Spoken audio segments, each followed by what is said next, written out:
Welcome to the Monday, April 27th meeting of the Berlin Board of Education. It is 6:04 p.m. We're going to call this meeting to order. I just want to thank everybody who's here tonight in the Board of Ed, the Board of Ed members, the student board reps, and we will start our meeting out with the Pledge of Allegiance. I pledge allegiance to the flag of the United States Republic for which it stands, one nation, under God, indivisible, with liberty and justice for all. All right, so as we begin our meeting, I know that we have McGee Middle School here to present to us, and we have a pretty full house. And then we'll be moving through our agenda. We will probably break briefly after you guys go before we continue through our agenda. But just before we start out, I just want to remind everyone tomorrow is our budget referendum. We cannot tell you how to vote or how we're going to vote, but just a reminder that our polls are open tomorrow. Typically, we get less than 10% of the community to come out. It costs a lot of money to have our referendum, so we would like to see as much support as possible. So that's my plug for the referendum. The polls are open all day tomorrow. 6 to 8, I looked today. 6 to 8, and there's no school, and I guess that's why there's no school. We made that decision last year. Okay, so I will turn it over to the superintendent, who will introduce the student presentation. Sure. I'd like to ask Mr. Sullivan to come forward, Principal McGee Middle School. I know some students are out in the hallway and some staff members.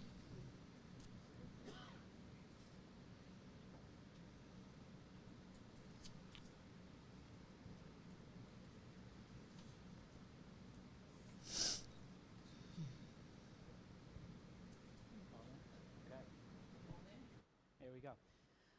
All right, good evening. I have 10 very eager McGee Middle School students excited to present to you tonight, as well as our self-titled team, the Lottles, the Ladies of the Library.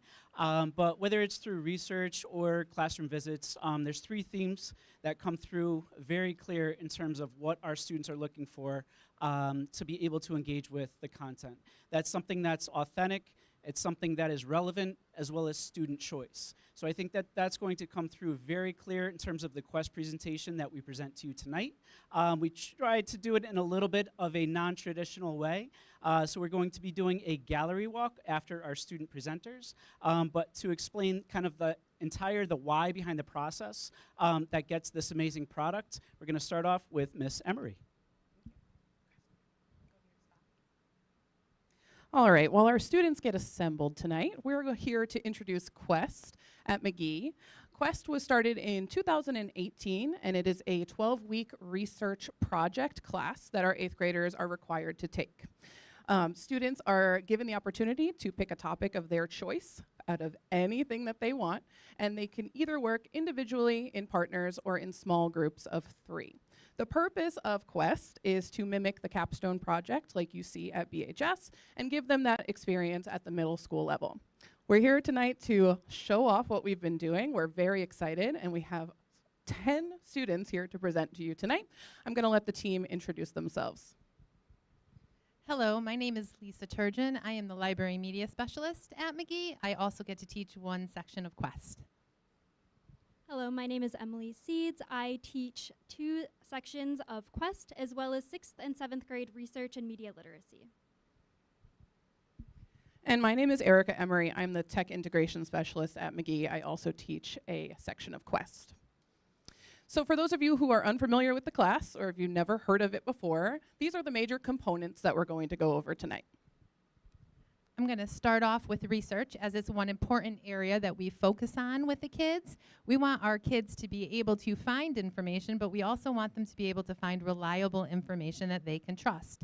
So we start off with them forming an inquiry question. They take their topic, like Ms. Emery said, and they have to decide what they want to learn about that topic. Once they discover what it is they want to learn about it, we teach them how to find that information. They're taught how to use databases, which become very important in high school, and they learn that a database is a reliable source that they can trust. But if they're going to go out onto the internet, they have to check the credibility of that article that they found. They learn how to use the TRAP test. They test for timeliness, like when was the article written. They look to see if it's reliable, if it's relevant and matches their question, who wrote it, and what was the purpose of writing it. These are all really important in the Quest project, but they're also really important in everyday life. To accompany their research, our students make a Google Slides presentation to show off all of their research. So we go through lots of different aspects of slide design, including how to pick the right image and choose the right font, how to pick a color scheme that will match their entire presentation, animations, all of that. We know that Google Slides is being taught in grades 3 through 7 here in our district, but really by 8th grade, we're trying to get our students to create a project that is high quality, professional, and from scratch. After our students do all that work on their slide design and their research, they really get to bring it all together for the actionable, which I think is ours and their favorite part of Quest. They get to take action and show what they're doing for their learning. So at this point, they really have a lot of autonomy in what they do, and we get to see a lot of different options. Some students choose to go out into the community and conduct interviews or even teach a class, while others stay in the school building and will conduct a survey or create posters or fundraisers. But regardless of what they do, after they're all done with that, they get back together in their groups and have a moment to reflect and really think about how it connected to their research and furthered their learning. And the last part is their presentation skills, which is my favorite part. We have each group go up on our stage in Magee and present their learning and their slideshows to 2 to 3 classes of students. So they stand up there for the first time by themselves up on the stage and they present. We go over how to paraphrase, how to write a script, how to make eye contact, volume, pacing, and how to control your body so you're not swaying everywhere when you're talking. So it's a real true program, and it teaches all of those things. Like I said previously, we have 5 different groups here to present, but you're actually going to hear a full Quest presentation from one of our very impressive groups. We are very proud to introduce Callie, Annabelle, and Reese. Doing good. She's starting.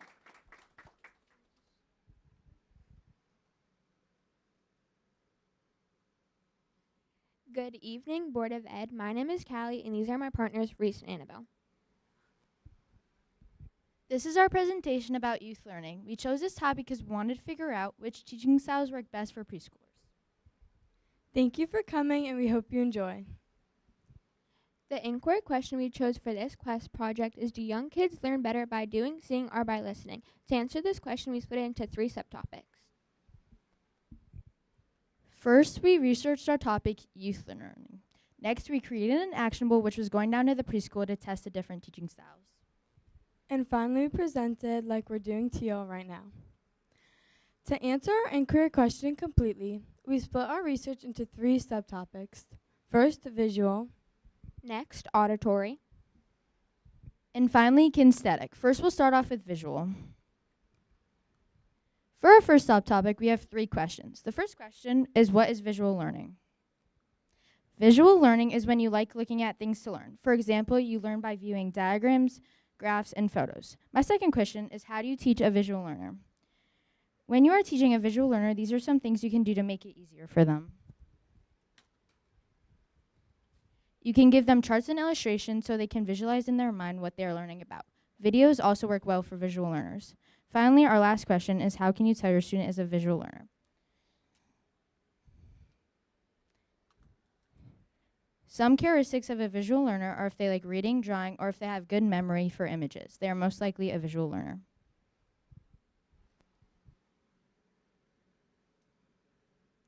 For our second subtopic, I have 3 questions. The first question is, what is auditory learning? To answer this question, auditory learning is when you can remember what was said during class even if you didn't take notes.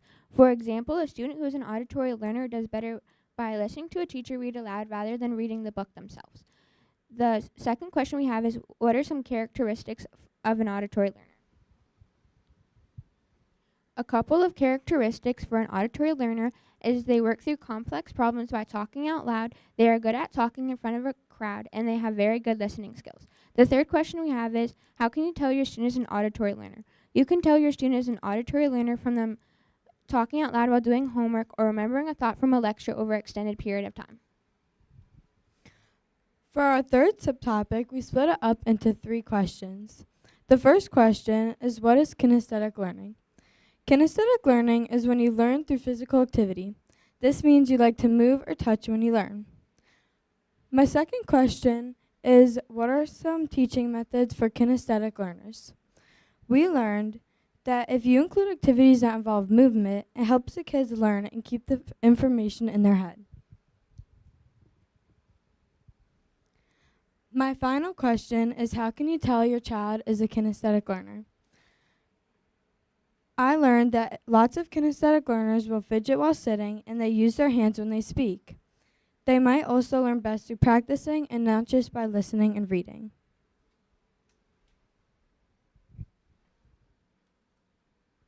For our research wrap-up, we have 3 facts we want to share. The first fact is that visual learning takes up 53.5% of people in the world. The second fact we have is about auditory learning. The fact is that auditory learners take up 14.4% of the world. The last fact we have is about kinesthetic learners, and we learned that 32.1% of people in the world are kinesthetic learners.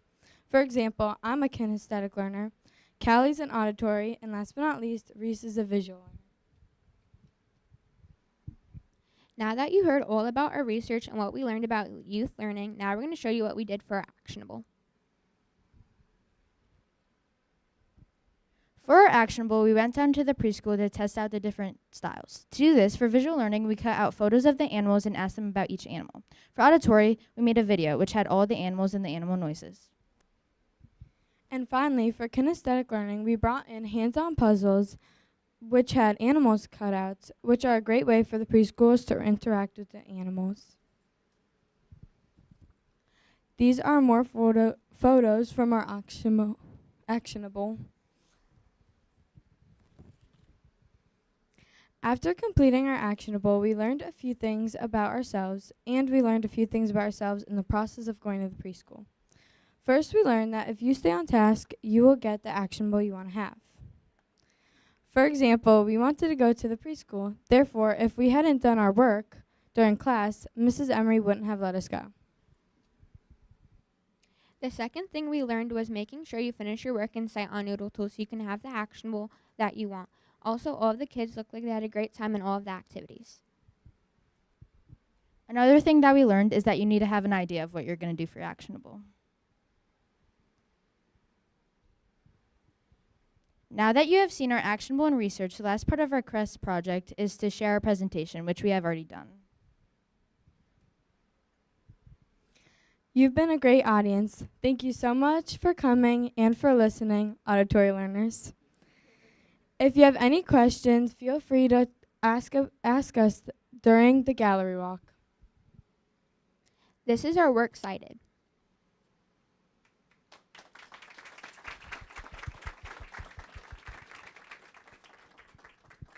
All right, thank you girls so much. That was a really solid example of what Quest is, what it really embodies, and the work that goes into it. So we'd now like to invite you all to walk around the room and ask our other groups questions about their topics, projects, as their presentations loop in the background. Thank you.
Hello. Oh, there we go.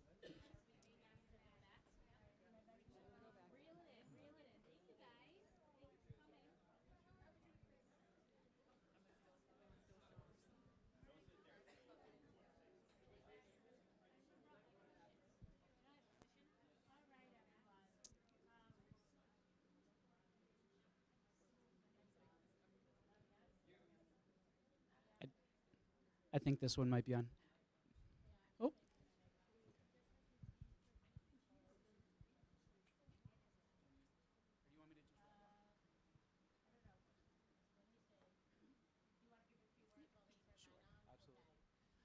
So first, I would like to thank Ms. Emery, Ms. Sees, and Ms. Turgeon for their wonderful job leading this program. Obviously, our students did amazing work. You could tell that they have passion, are the experts given this project and choice, as well as the natural connection to the community. There's a lot of places that we get to enrich ourselves within the community of Berlin, as well as a connection to the high school and their Pathways program, as well as the capstone. So from the start at McGee to the graduating seniors, it's nice to see that there's this through line that we start within our Quest program. So excellent job to our students, and thank you to our Quest team.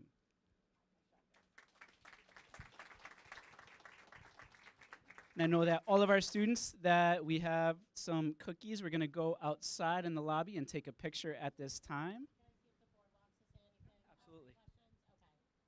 Absolutely.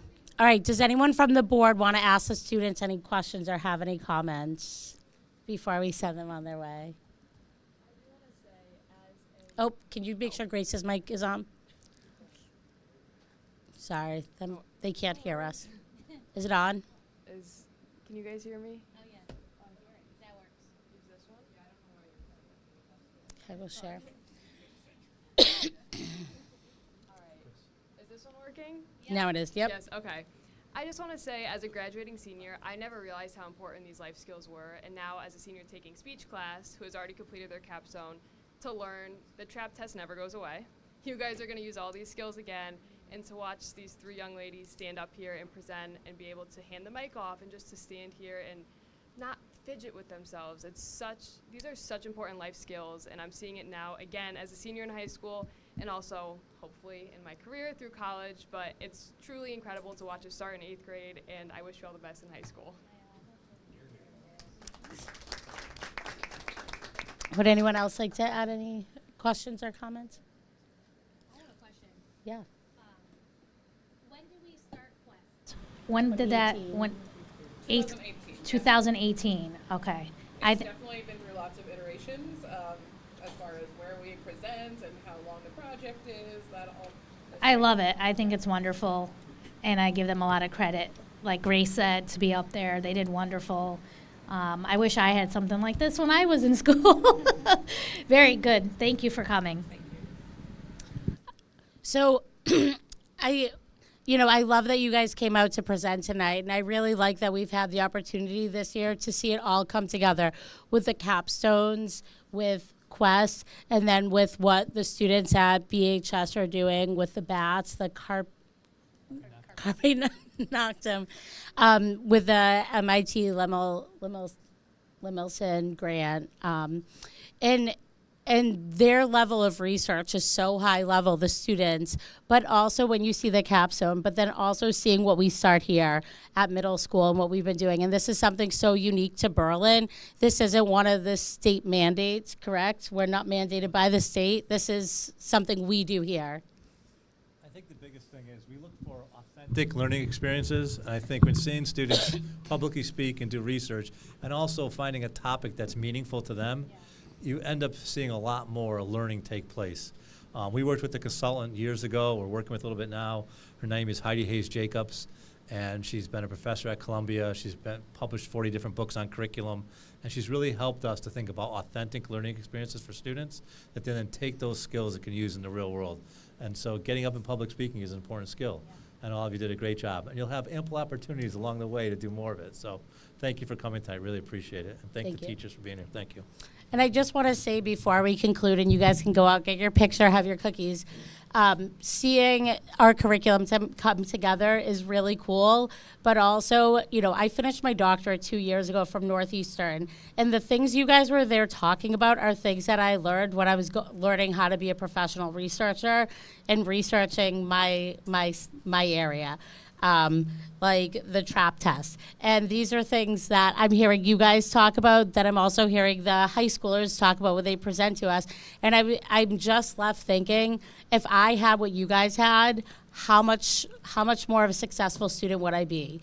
And I think it's so awesome that maybe you guys don't love it in the moment or when you're being pushed to your limit to be able to present or clean up your presentation, but these are skills that are going to pay off not just in high school or in college, but also as you enter the workforce. So great work to everyone involved, and thank you to the parents for coming out tonight.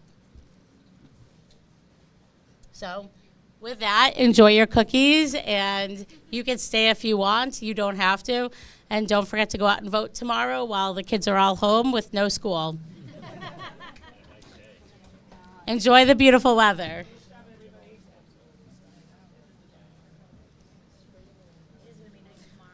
All right, so great job to the middle school students and staff and families. We will now move on to the report of our board members. So we'll turn it over to you guys. Whenever you're ready, if you guys want to pull up the student report. Oh, I'm sorry. I wasn't reading. I thought that that's what I just said. Report of board members. Any board members? No, go ahead. I just wanted to know 2 art things that I think have happened since our last meeting. So last week was the... Hang on, is Jen's mic on? I just want to make sure people at home watching. Last week was the art exhibit at the New Britain Museum of Art. And it showcased, you know, everyone from elementary up through high school. And it was really impressive. I love it every year to go and to look at just everyone does something so individualized, and it's beautiful work. And it's great that we have the opportunity to have that in a venue that, it just expresses the art so nicely.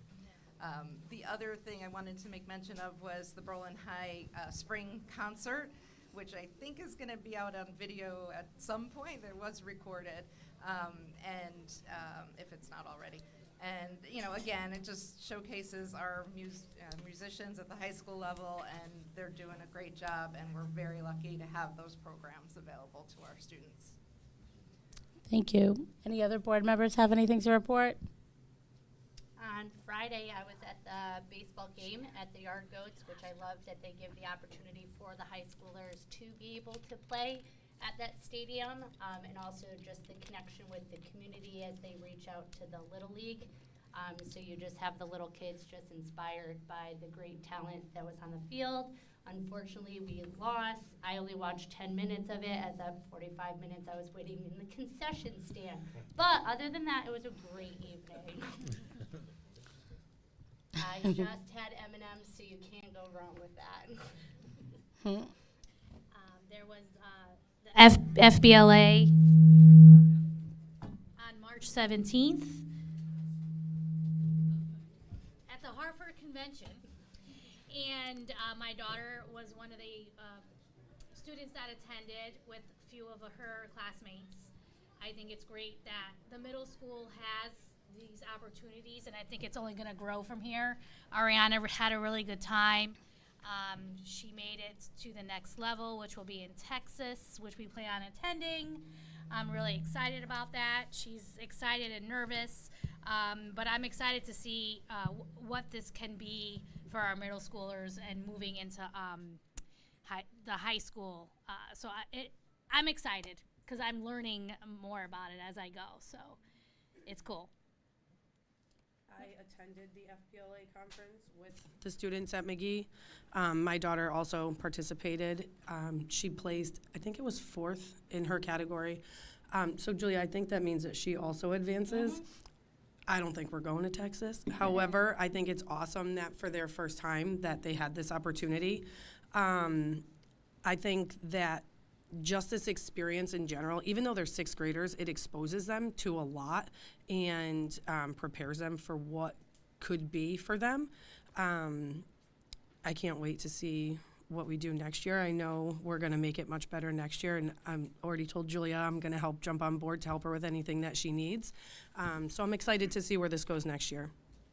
Thank you, Julia, for bringing that to our town. Yes, Julia, thank you very much. There's a lot of people in this room too who were really involved in making it happen. Jen, Ashley, Chris, Brian, all you guys. Yeah. There's more. I just could keep listing and listing, but I'm excited that we have 3 families from Berlin that will be attending nationals for the very first time. So it's exciting to see what will come and the opportunities for the students. So.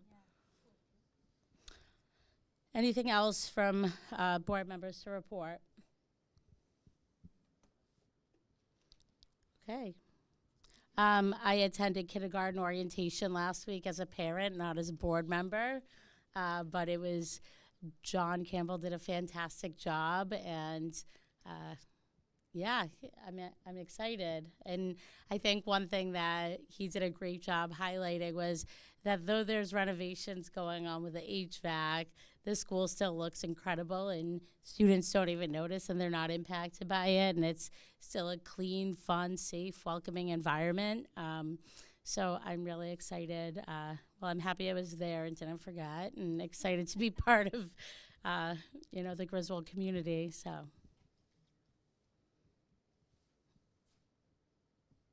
All right. So moving on to committee reports. Vanessa. Oh. I'm sorry. I'm literally reading this, and I think I'm one ahead of the next. All right. Turning it over to the student representatives. So on April 21st, Berlin senior class was recognized for their achievements on the Next Generation Science Standards Test.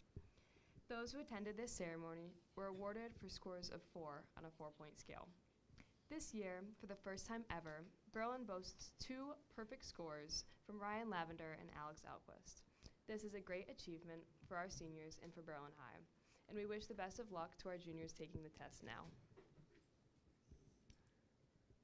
Throughout the year, Berlin High's Carpe Noctem independent study has flourished, most recently representing Berlin at the Lemelson MIT Open House. Students presented their research and prototypes alongside the top invent teams in the nation, a huge milestone in their ultimate goal, curing white nose syndrome in bats. This year, instead of your typical run-of-the-mill pep rally, Berlin High participated in a field day in anticipation of junior prom. With a Spirit Week leading up to this event, along with a class colors war to end it off, Field Day was a fun and new twist to keep spirits up in the last months of school and get the class of 2027 excited for their upcoming weekend. Junior prom was hosted on April 25th at Cascade Fine Catering. Students enjoyed a night of dancing, laughing, and making unforgettable high school memories. A huge thank you to everyone who made this incredible night possible, especially the class advisors and officers. It was a phenomenal night. The girls' golf team was recognized on April 21st for their unprecedented dominance in the state. With 4 consecutive state titles and a 5th in the works, the girls' golf team is the best in the state without a doubt. This is a great accomplishment and honor for the team and Berlin High alike. The distinguished members of Rho Kappa National Honor Society were celebrated during their induction ceremony this past month. Congratulations to all the newly inducted members on this incredible achievement. On April 30th, Ms. Portal's senior speech class will continue Berlin's Shark Tank tradition. Students have crafted ingenuitive yet fictitious products and will pitch them to a live audience on Thursday, April 30th. Hopefully our seniors are prepped and ready to enter the Shark Tank and make it out alive. This past Friday, April 24th, Berlin boys baseball was able to play at the Yard Goats Stadium. While they unfortunately fell to Southington 2-5, Noah Foster, Ryan Lavender, and Gavin Bennett each had hits for the Redcoats. And while we had an awfully chock-full schedule, I do just want to touch on the arts. I was fortunate enough to go on a field trip and see the museum while it was fully stocked with all of our students' work, and it was phenomenal, along with the spring play. So I just wanted to put that out there that Berlin has a lot of good stuff going on in arts, along with sports and everything else. And that will conclude our presentation. Thank you so much. Any questions? No? Okay, now we can go on to committee reports. I'll follow the list in order. Vanessa, do you have anything? Yes, the community engagement is meeting Wednesday at 3:45. Okay. Curriculum just met, and we're going to be discussing on a further in the meeting. So.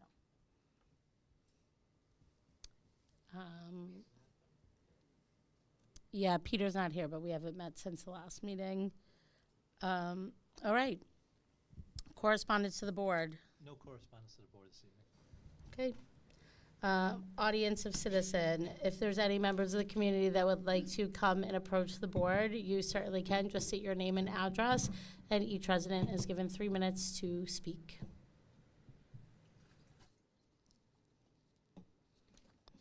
Okay. Moving on to our next item, personnel. We have a retirement. Do we have a motion for consideration?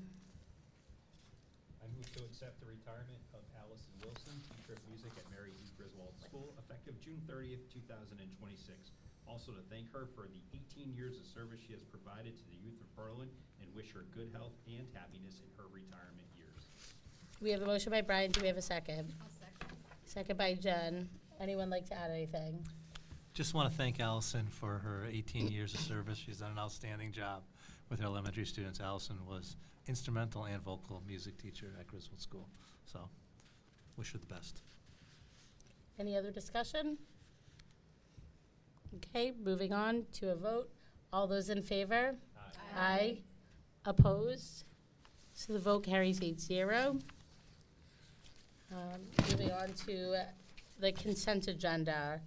That's been posted in Schoology and it's in your packet. Before we get into any discussion, is there a motion for consideration? I move to approve the consent agenda as presented. Is there a second? I'll second. So motion by Melissa, second by Gina. Any discussion on the consent agenda? Just to have fun on the trips. So it's really exciting. The trips do look really fun. All right. Any other discussion, questions, comments? Okay, move to a vote. All those in favor? Aye. Opposed? So the vote carries 8-0. New business. So we are going to talk about the facility dog at Berlin High School. Yes, I'd like to have Karen Dupre is here, as well as Jess Guthman, to speak about the dog. Katie Ament is at a NEASC visit, so she's not here this evening. But Karen and Jess, I'm going to turn it over to both of you. I'm Jessica Kuzman. I'm a math teacher at Berlin High School and co-founder of Learning Tales, a nonprofit that helps schools bring facility dogs in. My husband and I are co-founders together after we heard about the amazing story of Walter at Griswold School. And we are ready to bring a wonderful addition to Berlin High School. All right, I'm Karen Daypre, the assistant principal of Berlin High School. I've been working alongside Jess to collect the funds so that we can purchase a facility dog. So we're just going to go through just an outline. I know you have probably seen some of this before with Walter coming on board at Griswold. Feel free to stop us and ask questions. So we are using Blue Path and Learning Tales, Jess's nonprofit. Blue Path's goal of their organization is to train highly skilled facility dogs. They help people with autism and organizations like schools.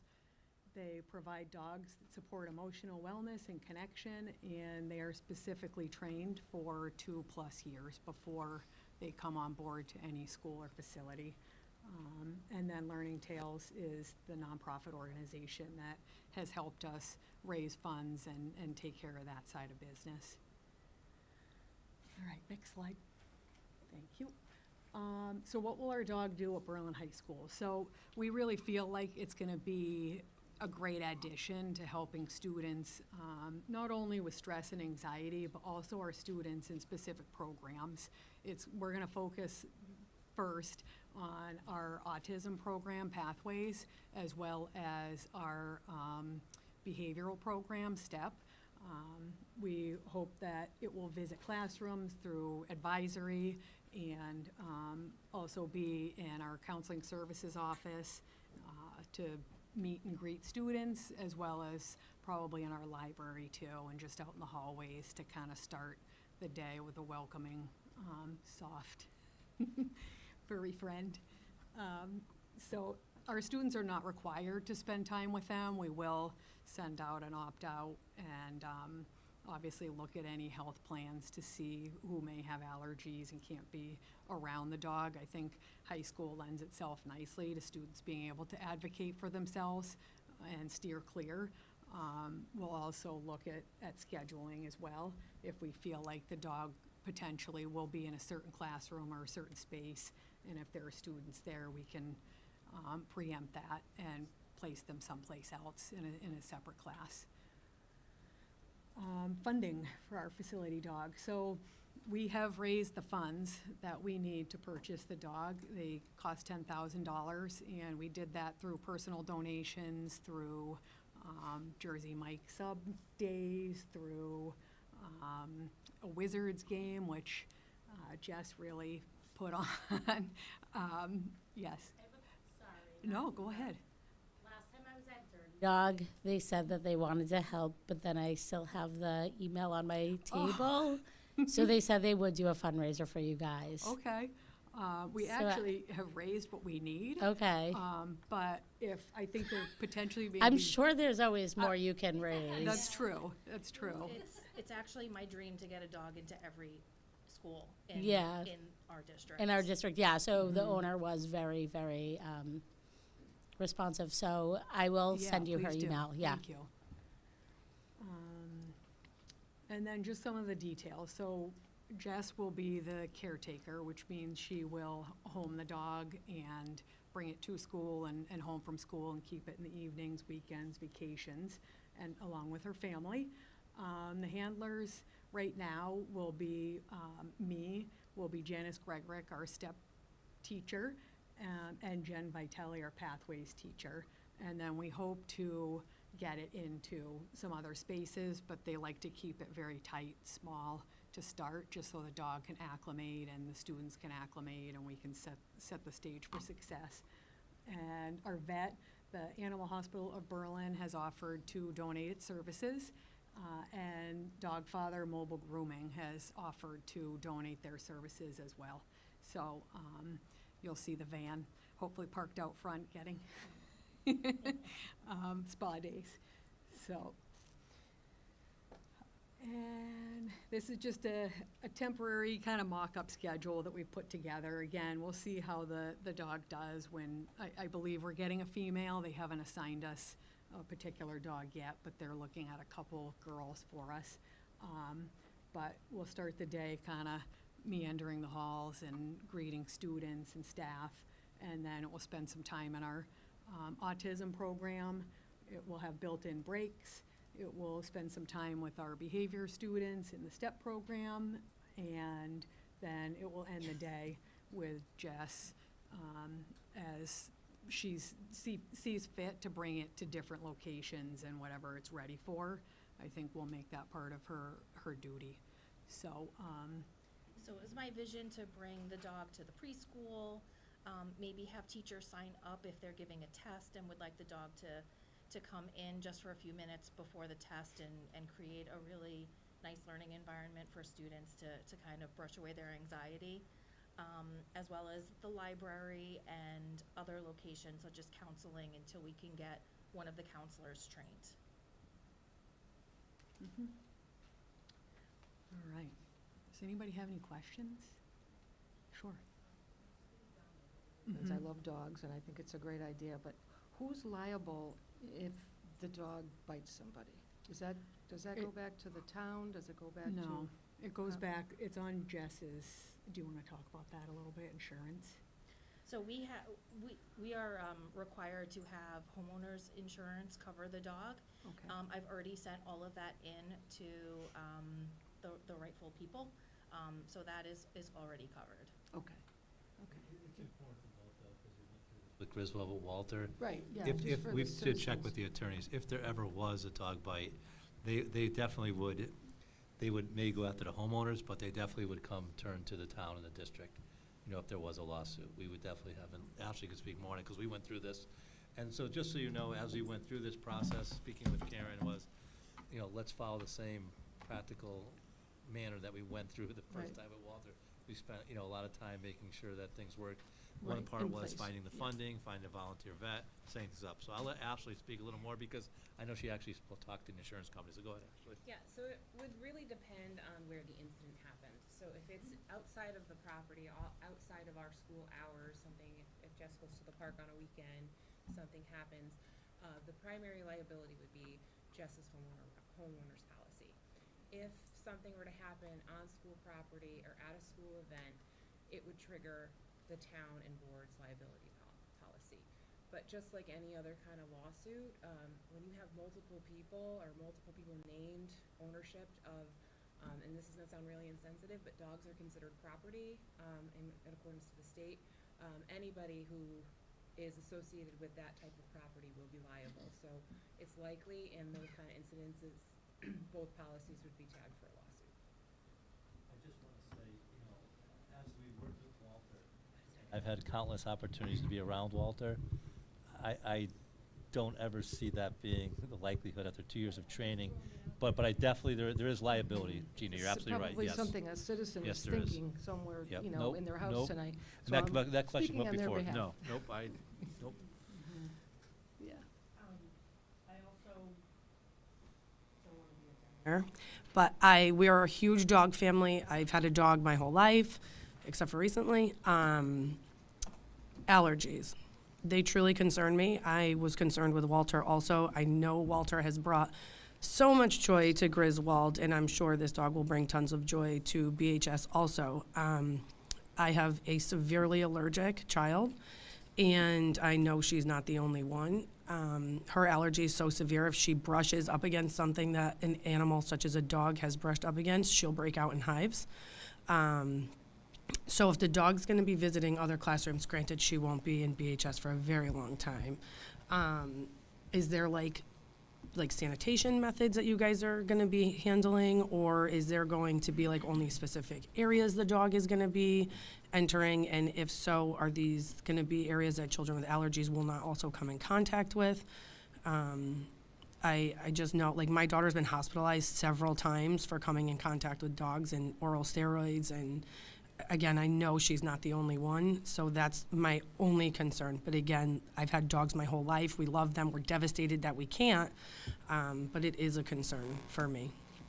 Yeah, and I think initially it will be in very specific locations until we figure all of that out.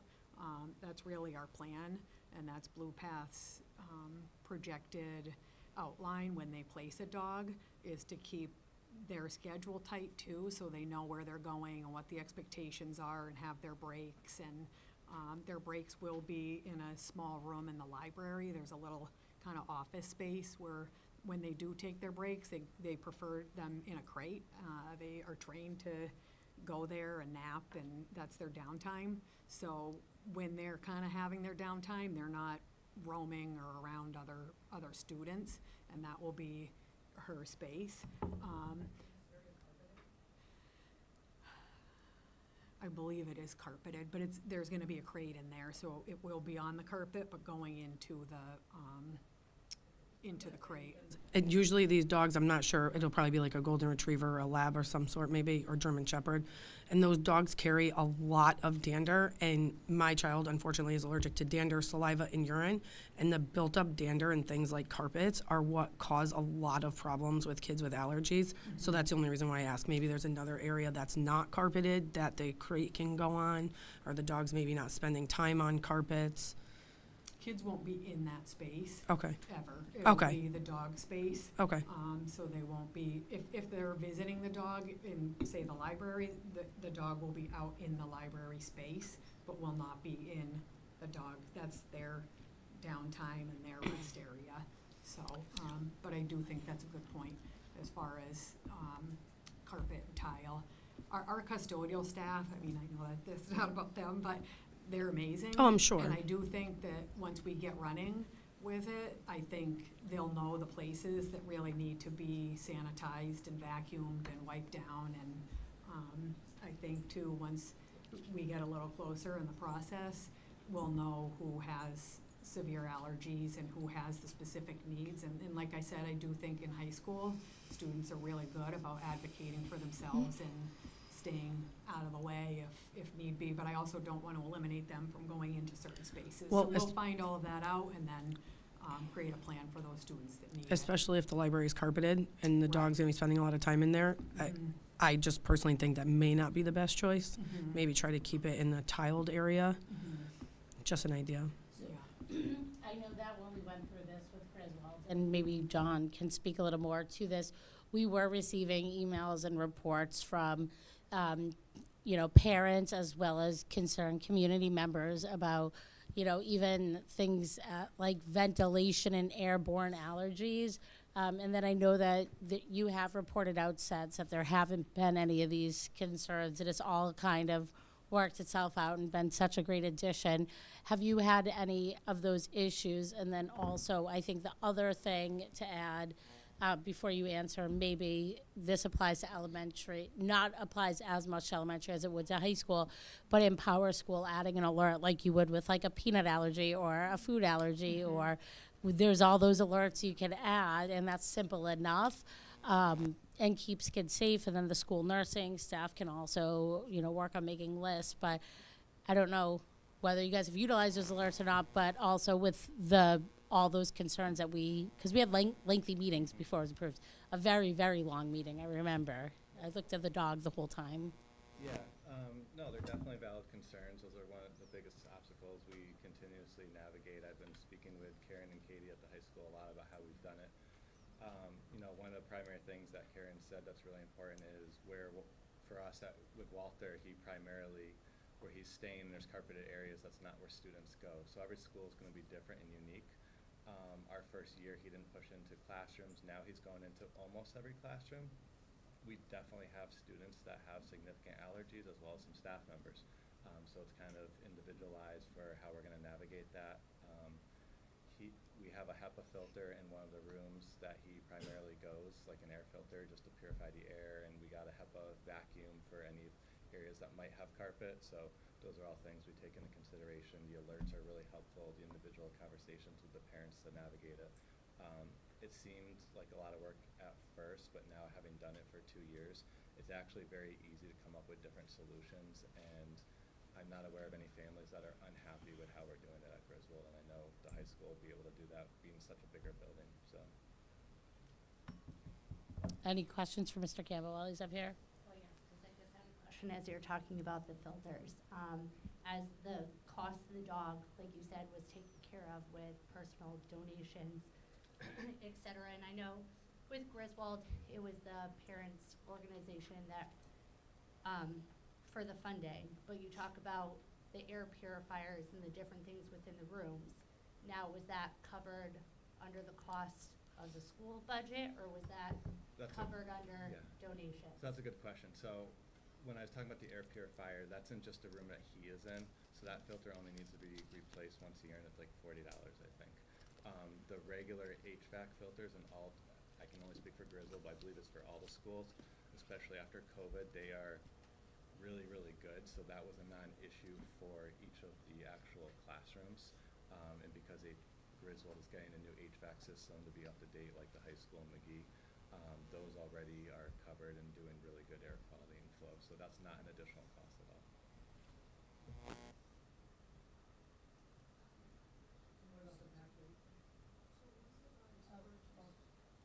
And let Gina go first.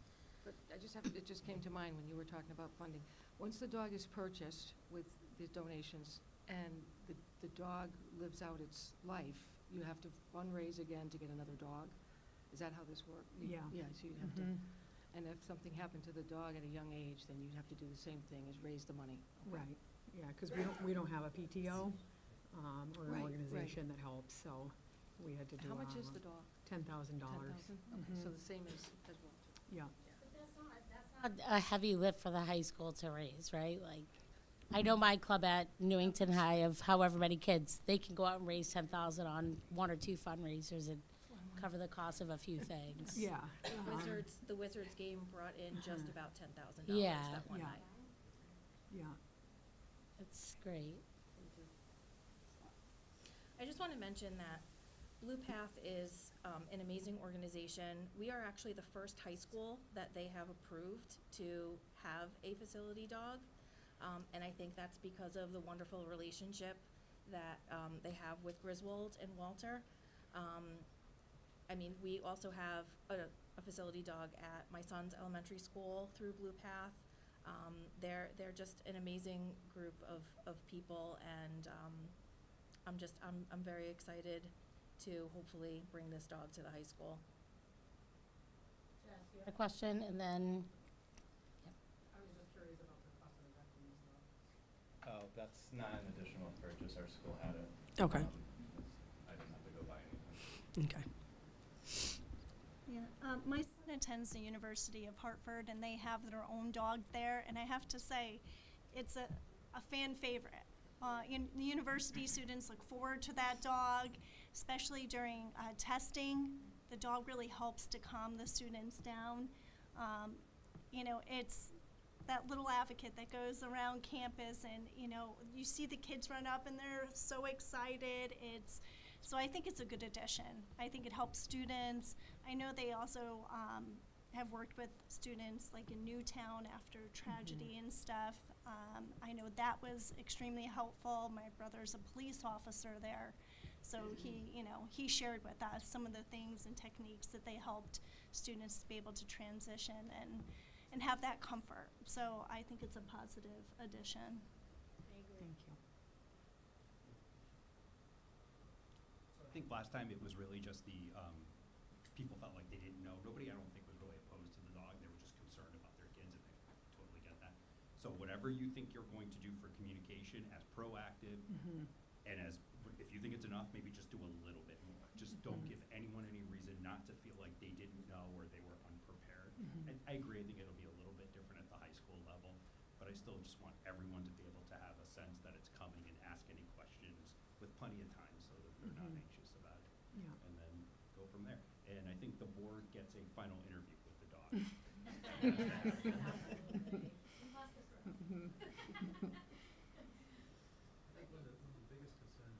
Was that people had the perception that the dog was just going to roam the hallways. I think the biggest thing that Griswold really met multiple times that the perception was the dog was going to roam the hallways without the handler with the dog. That doesn't take place. There's no time that Walter's just in the hallway without someone. He's not just popping in the classroom. Hey, Walter's here. It's spending time knowing who's there. So it's a lot more planned than what people think. And those that were concerned, the parents that came to the board, John and I met several of them after, that are now very supportive of the dog and how it's being done at Griswold. So I know that I spoke with Karen extensively about follow what John did, set the plans up similar, and the funding and everything, because we do have a model that's working. And Blue Path, as Jess said, Blue Path supports the work that's going on. And I don't think this is going to be the last school that's going to come forward for wanting a dog. So just so the board knows. Anyone else? Okay. Thank you for your presentation. And if this gets voted tonight, don't forget, like Brian said, the dog has the final interview with the board. All right, do we have a motion for consideration? I move to approve a facility dog at Berlin High School. Any discussion? All right, hearing none. All those in favor? Aye. Opposed? Any abstentions? Okay, so the vote carries 8-0. And what do you guys, the student board reps, what do you guys think about it? You think it's... Yeah, I wanted to say, because I'm a dog person through and through. I have 3 little ones at home, so I really do think, I'm so jealous I'm not going to be here to experience it. But I really do think, especially considering AP testing season and stuff, like for students to be able to just have that sense of relaxation, that calm, the joy that a dog walking into a room or walking into a room and seeing a happy dog, like, it's unmatched, and I really think it'll be a positive addition to Berlin High. You'll have to come back and visit. Oh, absolutely. I'll just say that I'm very excited to see the dog next year walking around the school. It will definitely be like a very unique experience, especially now during this time of year where it's like stressful for like AP testing. I think it will be very helpful for the students, like again, to see like a happy, joyful dog walking around the school. Great, thank you. All right, so Thank you. you're welcome. I'm excited for the newest addition to BHS. All right, moving on to the food services presentation. Director of Finance and Operation Ashley Dorsey and Wendy Rawlings, the food services director, will present.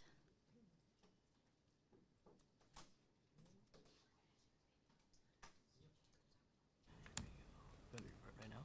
No, hold on. Okay. It doesn't matter. Anyway.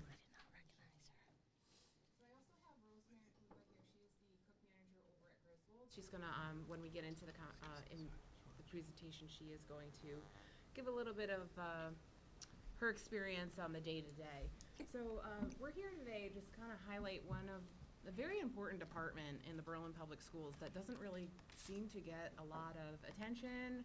I don't want to say credit because individually each school principal and the school admin, school teachers are very appreciative of all the hard work that gets done in these cafeterias. So we wanted to take some time to kind of give you a little bit of what we do on a daily, how it's funded, and then some things that we've got going on in the future.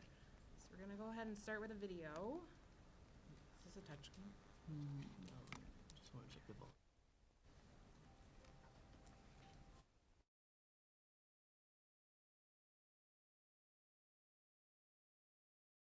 Our food service team takes their responsibility to our students incredibly seriously. Every day they're navigating strict USDA and state guidelines and working hand in hand with the health department up to standard. But more than that, this staff cares for our kids like their own. Whether it's accommodating a special request or serving up to 1,300 meals daily and 1,000 a la carte items, they do it with a smile. We're also leaning into technology to keep our families informed. This year we launched the Mosaic Menu Planning Platform. It's a game changer that allows our parents and nurses to monitor nutrient facts in real time. Whether you're tracking allergens or managing carb counts, Mosaic ensures that everyone knows exactly what's on the menu and that our students stay safe and healthy. One of the best parts of this program is our connection to the community. We partnered with local icons like Beckett Farms, River Ridge, Goda's, Carabin, Wilkinson, and Cold Spring Farm, along with our weekly vendor, Gargiulo Produce. We're bringing in the freshest options available. We've even teamed up with H2O Farms, a hydroponic farm right here in Berlin, to bring local innovations straight to the cafeteria. Our students have recently been tasting the results from hydroponic lettuce to local honey and marinara sauce. We've got local maple syrup coming in May, and we've already pre-ordered a bounty of summer and fall produce. Partnering with our local farmers is a core focus for us, and thanks to state incentives, this is a partnership that's only going to get stronger. We're proud of what we're serving, and we're excited for what's next.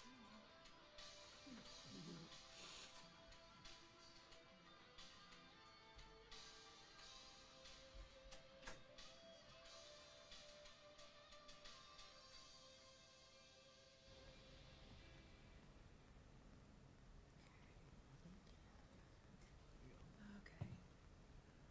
All right, so we're just gonna kind of go into a little bit more detail on what you saw in the video.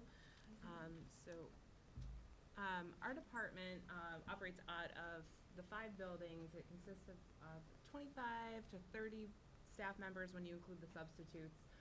We don't really get the opportunity to ever put the face with the names. So these are some of the men and women that are working in our buildings every day. A lot of the kids, it's their favorite time of the day. It's the time they get to relax, be with their friends, and just wanted to give an opportunity and a shout out to the men and women in our department who, in the video it said, we serve about 1,300 meals a day and about 1,000 a la carte items a day. All right. So The program is really driving, what drives the program, there's three major components. There's the USDA meal patterns that Wendy's gonna go into, affordability, and then the staffing. So Wendy, if you could go into the components of the meal programs. Sure. So I know a lot of people are interested. I'm sorry. Hi, everybody. So I know a lot of people are always talking about waste in the cafeterias and why do they have to take this and why do my child have to take this. There are requirements that we have to follow. The USDA and the state gives us strict guidelines. We do implement something called offer versus serve. It is a requirement in the high school, but we offer it at all our schools. And what it says is that for every breakfast, we have 4 components involved. Students have to take 3. One of them has to be a fruit or juice. That's something that we can't change. So when the kid says, we can't really, I don't want the fruit, I don't want this and that, our hands are tied. Same thing with lunch. We offer 5 components. They can definitely take all 5. We offer a rainbow tray with all kinds of fresh vegetables from all different subgroups. They can take as much as they want. But they gotta at least take 3 items. So we reduced waste. We're not making them take all 5 components for lunch. So they could just take the 3. The USDA recognizes that as a reimbursable meal, and one of those components has to be a vegetable or fruit. Big push on the vegetables and fruit. The second component that drives how we create our menus is affordability. So what you see on the screen right now is actually the cost that we have for the fiscal 26 school year for breakfast and lunch at the different levels. And I think we could all agree that you can't even buy a cup of coffee for that price anymore. So we are really limited to certain things that what we can and cannot do, not only with the USDA, but what we could afford. So the program is 100% grant funded. Our students are broken up into 3 tiers, either free, reduced, or paid. And based on what category the student lands on, we get a reimbursement from the federal government. For lunches, for a free student, we'll get reimbursed $4.60. A reduced student, we get reimbursed $4.20. And then a paid student, we are reimbursed 44 cents for every sale. And for breakfast, it's $2.46, $2.16, and 40 cents based on whatever category we have. Currently, our free and reduced population is about 25%. So a majority of our students being paid, only receiving an additional 44 cents back on every meal. It adds up after a while. And we are starting to see that as our cafeteria funds are no longer as flush as they used to be with our COVID reimbursements, because we were receiving oodles back. Everybody was considered free, so we got the $4 and back then I think it was $4.27 for every student that was buying lunch. So just to kind of volley this up for next meeting, we're likely going to take a price increase for both breakfast and lunch based on what we're seeing as far as trends. Because what is covered in here is not only supplies, but it's also staffing, benefits, any major equipment that we have to purchase for the cafeterias to run every day. And then Rosemary's going to go into the staffing components that kind of really help us shape this menu. Yeah. So that's what you want me to talk about? Prep time? Yeah, and serving time? yeah. Okay. So a lot of prep is done the day before for the lunch that we have coming up. Some of it is done in the morning. The fresh fruits and vegetables, that kind of stuff, is done every morning fresh. Each kitchen has a different number of staff. When I go in, I just prepare stuff for the day, make sure that everybody has what they need to do. I will get stuff out of the freezer so that everything is ready. Then our orders come in, and again, I make sure that everybody knows we have to make so much of this and so much of this. I make a list so that my staff can just go and look and see what they need to do for the day. So it's a lot, and we have my kitchen anyways, has it down to a very good system. And then we're ready for serving time. Serving time is quick. We serve every half an hour. And then in between, we have to restock, make sure everything looks nice and restocked and pretty and ready for the next line. And that we have 5 lines that come through. And then we finish serving usually between 10 after 1 and 1:15, and my girls go home at 1:30. So we get 15 minutes to do all the dishes that we have. I mean, we do dishes throughout the day, but to get everything cleaned up after that last line. And yeah, that's one of the favorite parts of my job, is that we go in, we make a big mess. We clean everything up, and it's like you've actually accomplished something every day. Yeah, it's very satisfying. So these are the three things that really drive our menu and how we create our menu, because our menus are created with a lot of intention and thought. So Wendy is actually going to go into some of the things that we have on our menu, and I'm just going to kind of drive what our new interactive menu looks like to give people an understanding of what it looks like. Wendy, you want to go in? I think I'm gonna McGee. They're going to be our guys today. Just your own breakfast. Yep, I'll switch over. Have any of you had a chance to go on Meal Viewer to, what do you think? I think it's fantastic. Yeah. All the It's- information that's provided, I mean, it just allows the parents to make the choices that they want for, Yeah. you know, they might have a desire for a certain meal, but maybe, you know, maybe the parent says otherwise. It's, yes, it gives the parents so much information, and the nurses. And before this, we were writing carb lists of every item we sold for the nurses, and they would have to tally up what each child got. And now you would go into this, let's add it up on the far left, lower far left. And if that student came in and ate half a bagel and half an orange, you could actually get the carbs for exactly what they ate. And it just makes their jobs, now obviously if you're not carb counting, it doesn't seem as exciting, but it really is helpful. It has all the ingredients listed, all the nutrient values. It has been a big game changer. It also has made our menu look a lot different and not as maybe friendly as it was before. And that's something that I'm kind of working with. It is a lot of data entry, and it's not my strong suit, but They're still printable though. they are still printable. You can print it. You just don't get the cute little clip arts on it Yeah. anymore. Right. That's the Exactly. difference. That's the difference. And then there is now online, just that month at a glance for some parents who asked to see the whole month at once instead of on their phone app that they could just scroll and see. So there is that too. Does anybody have any questions about the? I just think this is great. My son is at Willard in the pre-K, and he's a picky eater, but he also has anaphylaxis, egg allergy. So there's certain things we have to be very, very careful about. And then I know you guys will always have something for him, and he'll always be safe, but will he eat it? And so seeing all the ingredients is actually going to kind of take it the next step further. Pre-K isn't on here. Right. But he's going to kindergarten next year. Okay. We still have the paper copy. Yes. And even this Okay. morning, I was not at school. I was home, and I heard the conversation with my husband, going through it, Okay. determining what he's going to do. But he does bring his vegetables home every day and thinks ranch is only for dipping carrots in, and sucking off the ranch and not eating the carrots. But I think this is great, especially as allergy parents, because we know how severe the egg stuff is, and we know like what certain items trigger it more so than others, and then that helps kind of Right. keep the dialogue open. Yeah, that's great. One of the things that we did when we were reviewing softwares to kind of like make this just more productive is we were looking for something to make it as transparent as possible, because some of the things we were hearing was, oh, I don't know what's in it. And we have a lot more parents that are more interested in macros. So this was like a perfect fit. In addition to the allergens that you could cancel out if your child has various allergies, it also shows you what we serve on a regular.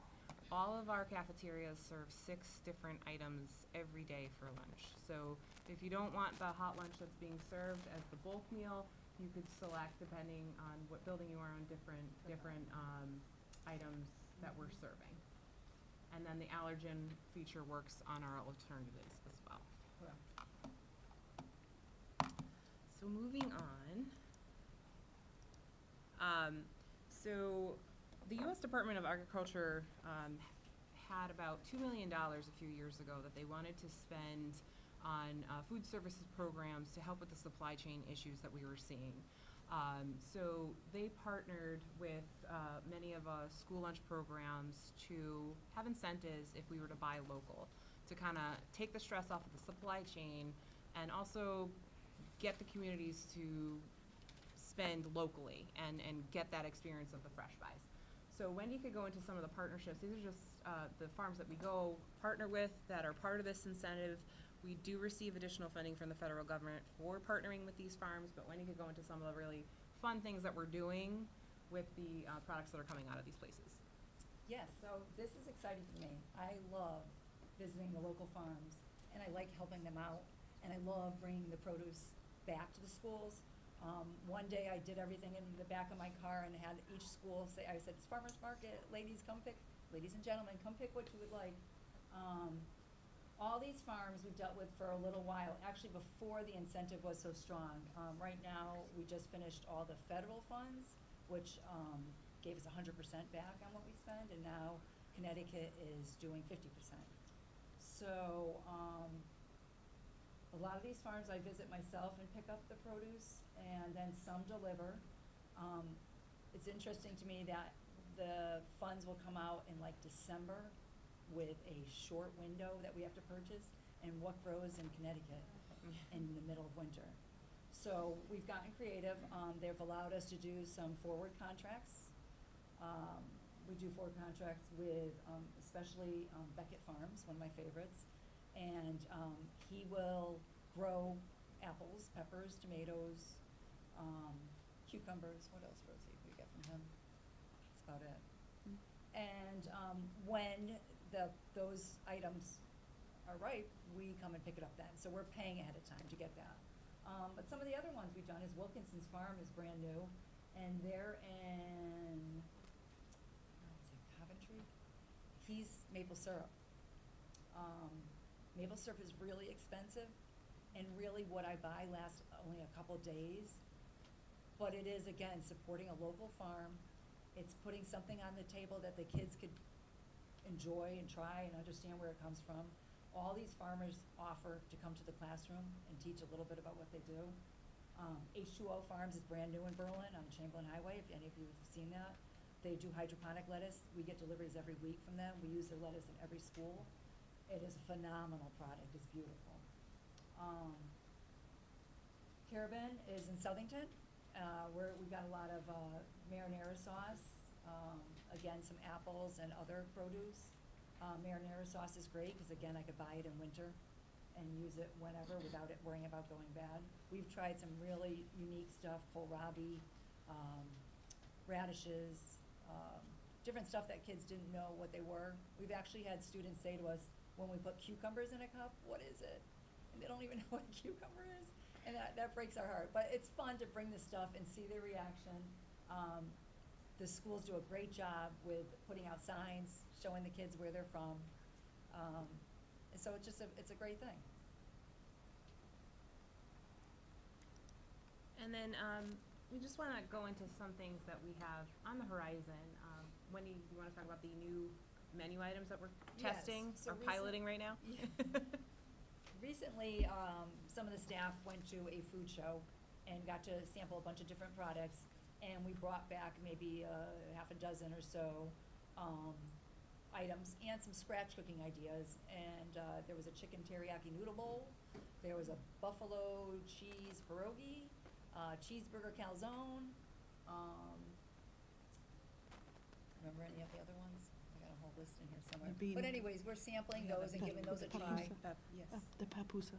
The papusa, bean and cheese I like papusa. that. I like So that. some unique stuff we haven't tried before. And getting their feedback. They're giving it to some students to sample, but mostly it's the staff telling me what they think. We're very interested about putting new things on the menu, but the students have to like it. They have to eat it, or it's really just a waste of time. So, yeah, I mean, Yeah, that's the biggest driver. If it's not selling, we have to pull it off the menu, unfortunately. And there are a handful of the fan favorites. So you see it on the menu every month, sometimes a couple times a month, because that's where the kids are like, I'm buying lunch today, Mom. Yes. And very true. and that's really what drives another piece of the menu. We have some things coming down the pipeline with sustainability. There was a law that came through last year about composting.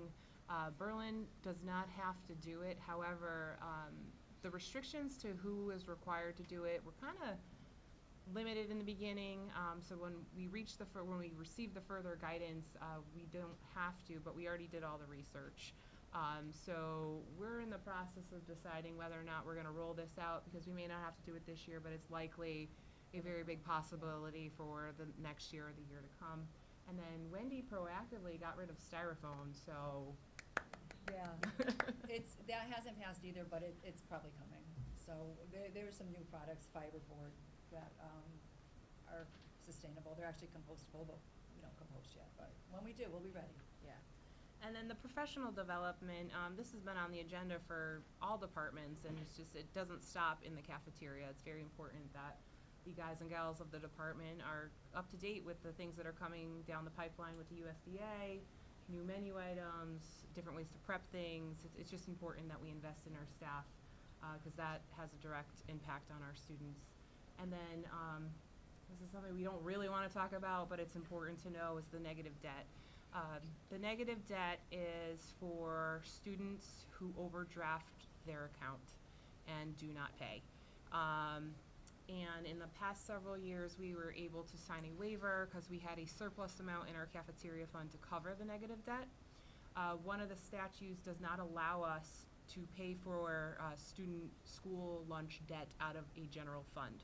So before these waivers came into play, the student activity funds covered the end of year student debt. And back then it was maybe $300 here, $400 here, depending on the school.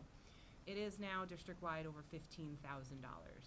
So at the end of this school year, and that's only going to increase, it will probably be closer to about 20 by the end of the school year. We do have the waiver in place now for fiscal 26 to cover that. However, based on the existing financials, the increases that we are going to see in food, staffing, I am not going to sign the waiver. I don't believe we will qualify for the waiver for fiscal 27 based on what we have in our accounts now. So it will have to go back to the students' activities. So we do proactively try to get the parents to pay their debts. We have a policy. We do have a policy in place that we follow, but some people Thank don't. And we appreciate that, but some families do not do Oh, that. I let mine go for like a few extra weeks just to see how the policy played out. You guys got your money. I actually just kept deleting the emails. So that's something we want to have on your radar moving forward. That is, it will be a problem for us. It's a problem for every district. It is. It really is. I think one thing that makes it easier, and if it could be communicated, just letting people know that like you can put up to X amount on, because I know when I go to log in, it like prompts me to do like the 30 or the 50 or the whatever, and I'm like, I just want to put 300 on, so it's set for a few months, you know. Right. And I think that can be a misconception when you go in. Yeah. So, okay. Another quick question. As far as the debt goes, so I had 2 kids in Willard at the same time, and I'm just curious, why can't, like, if I say, hey, can you just take it from Mia's account, because Mia has more money and she never uses hers, and Leela's negative, why can't you just take it from there? And they always say they can't. What are the reasons? Yeah, but at the register they can't. Right. But I could, if you tell me, just email me, I could transfer the funds. Okay. They can't do it at the register. I was just, like, even too, like, I'm like, can't you just put Mia's number in? And they're like, no. So, but just to use the money between siblings, even if a parent's asking, like, I understand, like, maybe so-and-so can't have something and they're being sneaky, I'll just put it on my sister's account, you know, but, yeah, but that's what I'm saying, like, if a parent asks, okay. Yeah, that's an easy fix for us. And then when your student graduates, if you have students that are in younger grades, and you want to transfer that balance from your 12th grader to your 7th grader, that's easy fix too. We actually send out emails at the end of the year. You still have kids in the district. Do you want to transfer? Do you want to check? So based off the debt, I'm assuming that students who don't have money, just they give their number and they pay, right? They pay. Right, we don't refuse anything. Yeah, I so just they- want to we make can't sure refuse. students are able to eat regardless. We're talking about some owing hundreds and hundreds for Okay. one student. Wow. Well, is there any way, I don't know, some school districts do it where, like, for instance, you were saying, oh, students have to be able to, they have to take a fruit, they have to take a vegetable. If they're not going to eat it, is there anywhere they have like a community table they can leave it and they can share? There are those out there. Oh, yeah. okay. I just want to, I hate to see food go to waste, and there might be agree. someone who's really hungry, I agree. you know? We do have those situations where kids will come and take off of that. There are some tables like that, Okay. shared tables, yeah. All right, great. But the ones that aren't paying, just, the debt's growing. Yeah, So I see then, it goes through the protocol, I send out an email on Friday, and then we send it out monthly, and it goes to the homeless liaison. We're checking off all the boxes.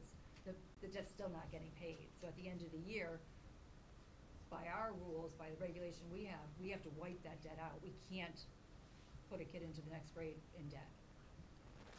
Okay. So we're paying it this year, and what Ashley's saying is we're probably not gonna be able to coming up. There's a calculator that comes out, and it kind of lets us know whether or not we can do it or not, and that's usually published in May-ish.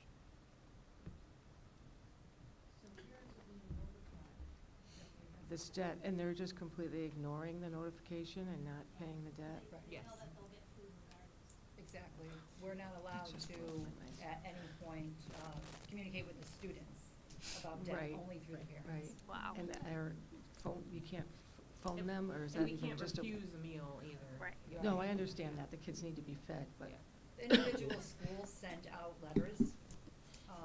We email them, and then, it goes to the homeless liaison. I think I don't know if she follows through with emailing them.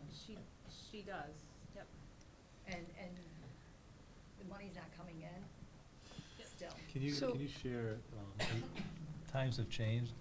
It used to be that if a student, we used to be able to say, okay, we'll extend 1 or 2 lunches for you.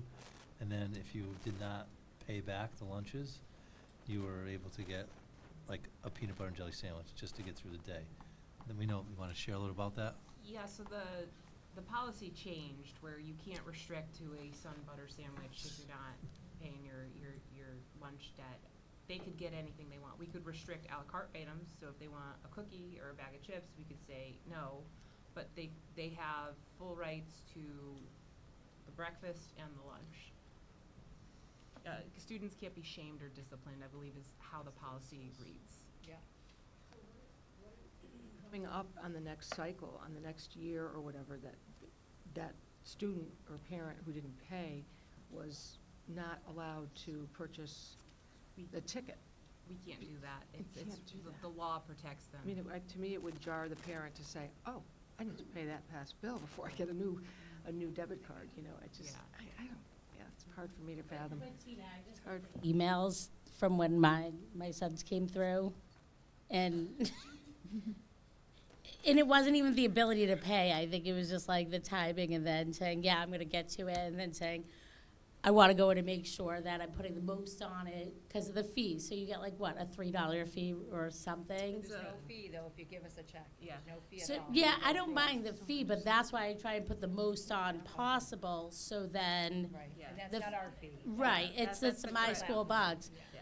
But, yeah, it just came, this is not recently, but it came and then it told me what it was, $26.85, and I said, oh, okay, great, let me go in. But I also get the emails from my school bucks saying it's going down, but those are probably the ones that just go right into spam. So once I saw that, I was like, oh, gotta get on that. And it was simple, it's simple. So I think their communication is great. Right, But I think right. if families are struggling financially, it's gonna be a lot more than $26. It's probably, and then each week it adds up, right? We do take that into consideration, which is why we have that policy in place and it has to go through those certain steps. Because there are some families that are struggling financially and they don't know that there are supports out there. So that's why after it reaches a certain amount, it gets referred to the homeless liaison who reaches out and then says, please fill out the application for free and reduced lunch. And it kind of triggers that. The only unfortunate thing about that is they don't backdate it. So it's only free and reduced to a certain point. But that time, sometimes all it takes is the parent to have a conversation with either Wendy or Michelle, our homeless liaison, and we try to work out a plan, some type of payment plan for those particular families if they've accrued several hundreds of dollars worth I of was just debt. gonna say, what's the amount that it has to be at before somebody says? I think it's 3. Can we help 30 you? meals. 30 meals, yeah, before it 30 goes to meals the- before it goes to the homeless liaison. It's at like 300-ish. give or 90 take. something Yeah. for like the elementary, 91. Okay. Oh, yeah. But you could, Or an option for those who have a remaining balance to transfer it to just sort of a pot of money that can help cover those that can't? That is allowable, but I don't know how to go about. Communicating that. yeah, that would have to be through probably through a donation. We'd have to set up like a donation program for school. Could we do lunch something like balances. that?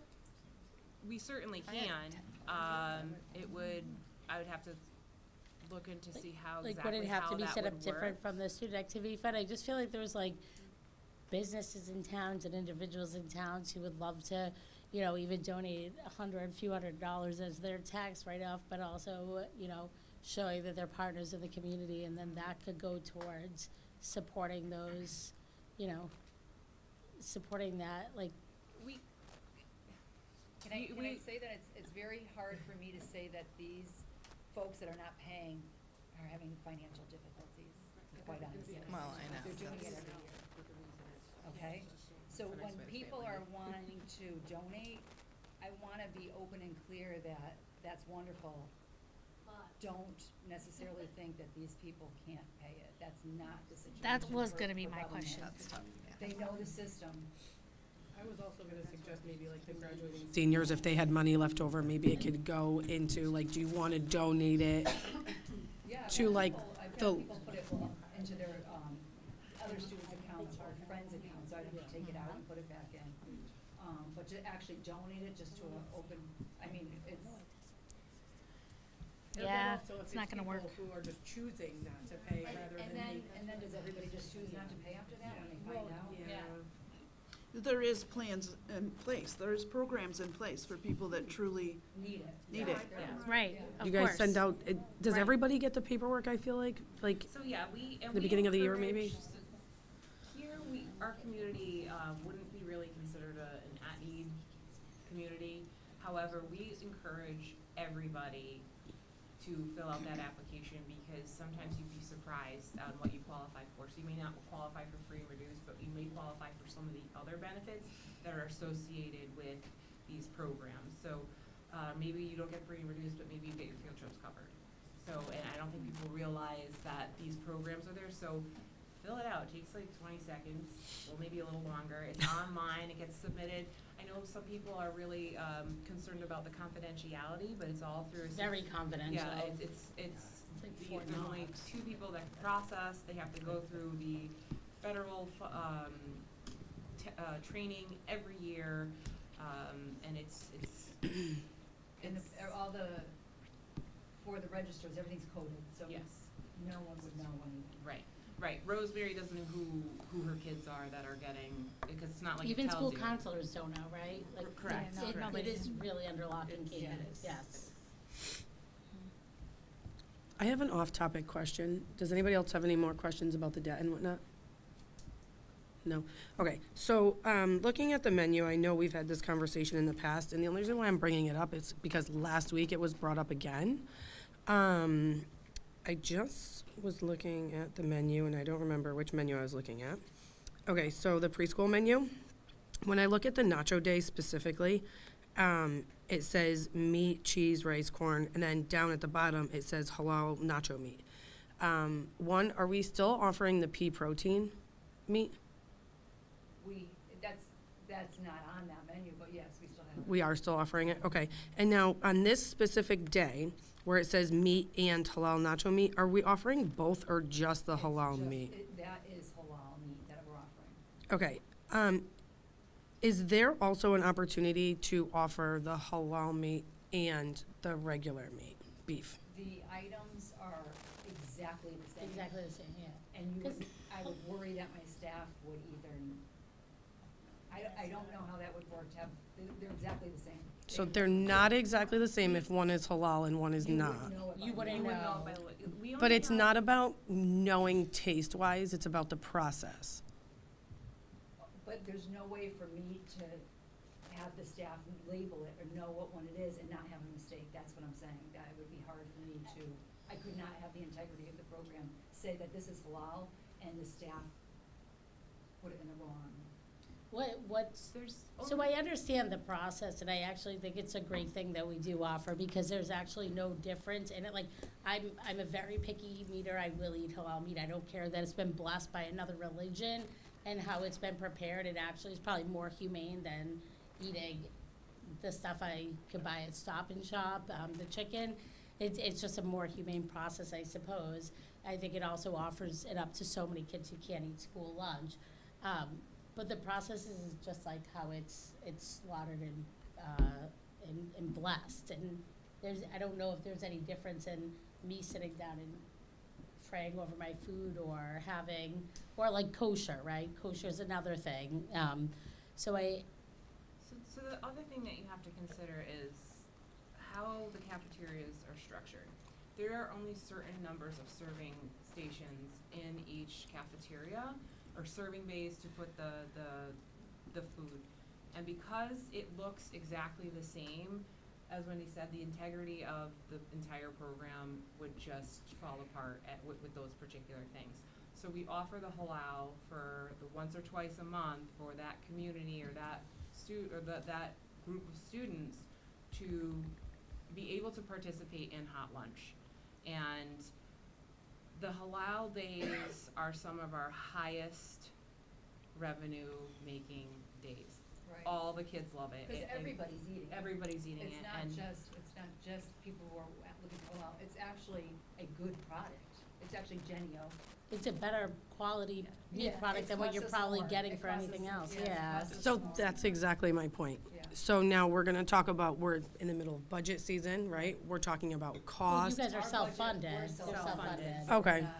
by the federal government. But so now I'm looking at this menu. And again, this doesn't affect me because my kids don't eat school lunch. My kids, their money is there more so for snacks. But if my kids wanted nachos and we didn't want to eat halal meat due to the process and the blessing and whatnot, there's no option for nachos for my kids that are not halal meat on this menu. Correct. There isn't. No, there's not. There is the Mexican crumble, the pea protein. But that's also pea protein. Right. So I either get a plant-based or something that's blessed by a religion that I'm not. Right. You're correct. So I think that's not all-inclusive. Well, I think I'm selling large numbers of it. There are 6 other options on that day. And this works. I mean, the people enjoy it. I don't really think that's the point. Also, how often do you think that parents, like people who are on free and reduced lunch, do you think that they look at the menu daily to see what's on the menu? Or do you think they're just sending their kids with what's on the menu, such as the crispy chicken nuggets that were not chicken, that were being advertised as crispy chicken nuggets? Yes, they did say plant-based, but also the elementary school kids aren't reading that. And a lot of parents, I know for a 100% fact, aren't reading that. And I also asked that you guys, I'm still speaking.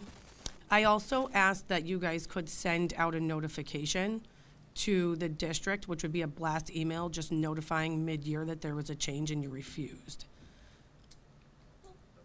I think if communication goes out explaining what halal is, you're gonna gain more respect from people. Like this is just truly my unbiased opinion. Other than I'm someone who does not like eating meat and I'm very picky about the quality, I would probably respect that like knowing that this is a better quality product and that's that. But also I think, teaching in a district where I do have, we have halal munchies on the turnpike, and there's another halal kitchen place. That is what all the high schoolers are talking about going to. Like, kids who are not even of that religion, they say that is the best place to go eat. And when they go out and do gift cards, like collections for our club and stuff, they're always bringing back the halal munchie gift cards. Like, everybody loves eating it. I don't know, I haven't had it, but I think that, our population of families, as we know, with the presentation to Eid, is growing in our community. It is us being responsive in a way, in a place where we can. It's costing the cafeteria more money. They're self-funded, but I think it's them being responsive to an issue.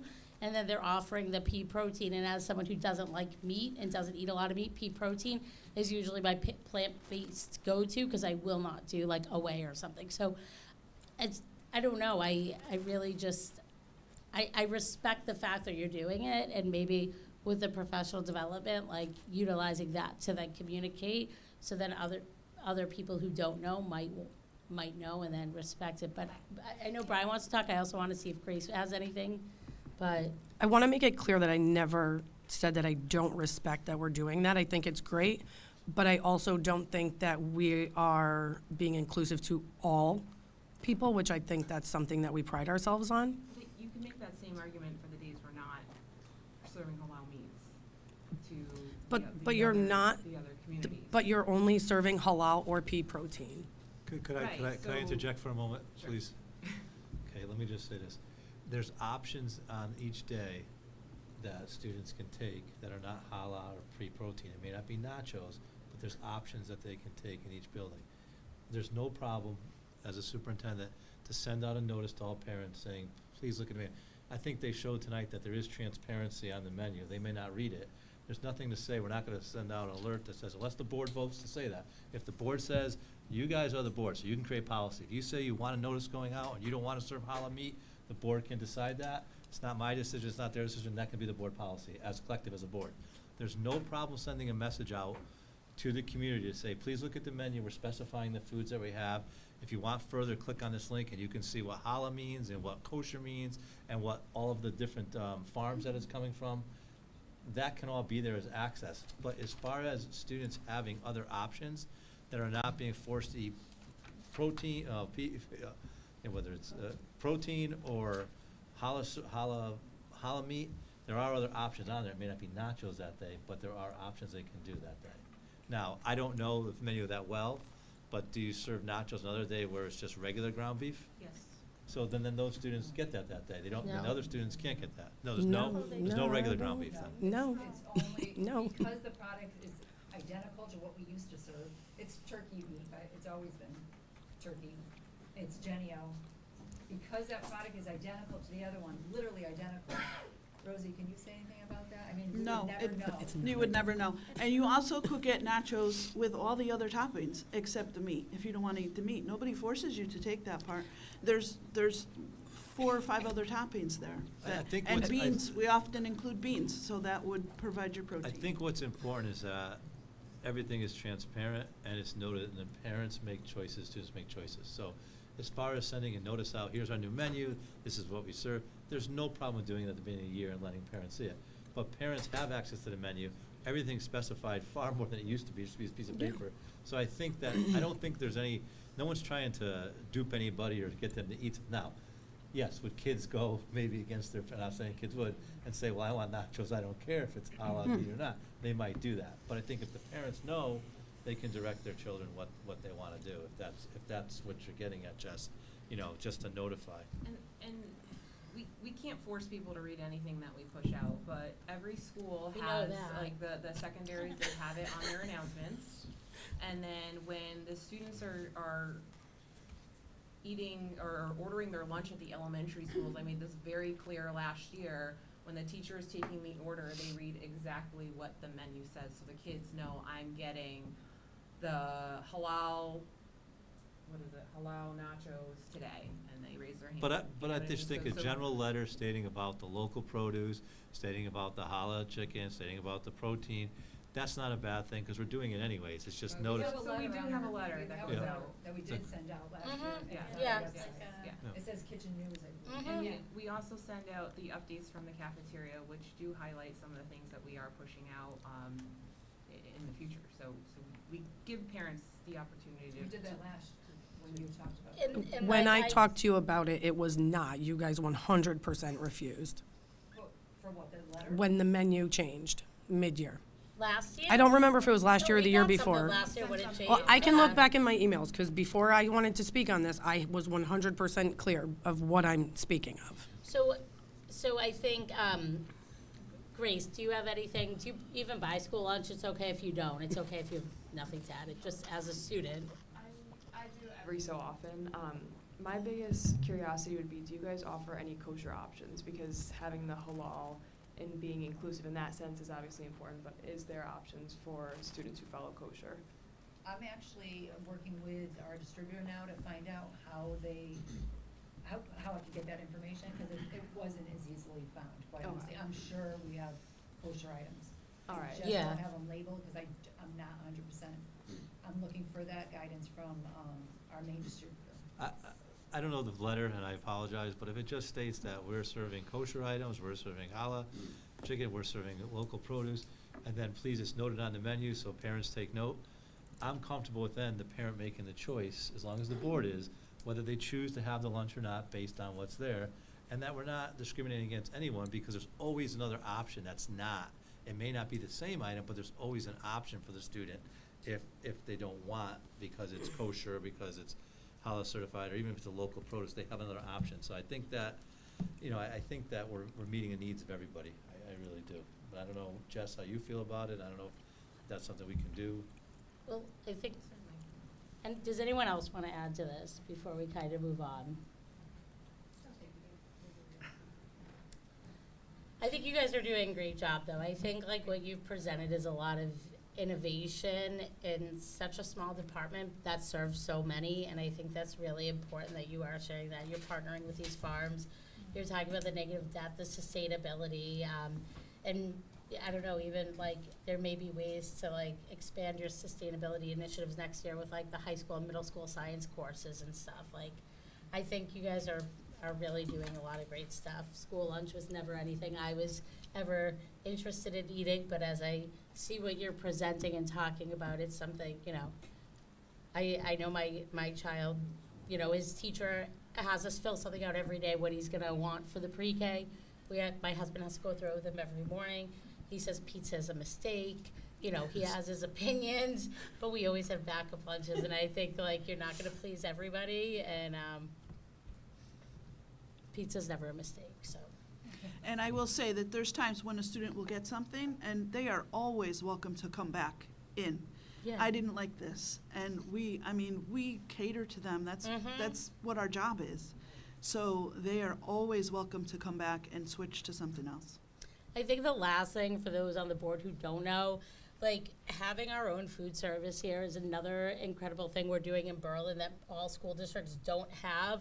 They contract out with Whitson's or other companies, and it ends up costing the district more. The quality isn't as great. You're not partnering with them. You're not employing your local people to fulfill your local needs. And I think that is one thing. Every year when I'm at like CABE, I see Whitson's set up with all their displays, and they're tasting food that for a fact is not being served in a cafeteria, and kids probably wouldn't eat it if it were, but everybody loves it. And we've had a past board member who worked for one of those companies try and get us to switch. And I know having you guys here is a point of pride in Berlin. So Thank you. You're welcome. Yeah, and after that, go ahead. Sorry, Brian, go ahead. After that board member left and is now a business manager, I can say he said never let our local food service go. So, Thank you. He understands that, what you We do. have a great team. You really do, yeah. Some of them decades have worked here, so. And they treat our students like their own, they, like Rosie says, I spilled this, I dropped it, we're just there to cater them. And it is chaotic, but it's been. You can clean a kitchen in 15 minutes, I don't know. Can I add something too? Because kudos to Wendy and her team. They've hired 3 of our students that graduated from our Transition Academy over the past 5+ years. And these guys are built-in job coaches for them. And they've been there forever. They're good employees. Yeah, I've experienced that. Yeah. It was nice to see that.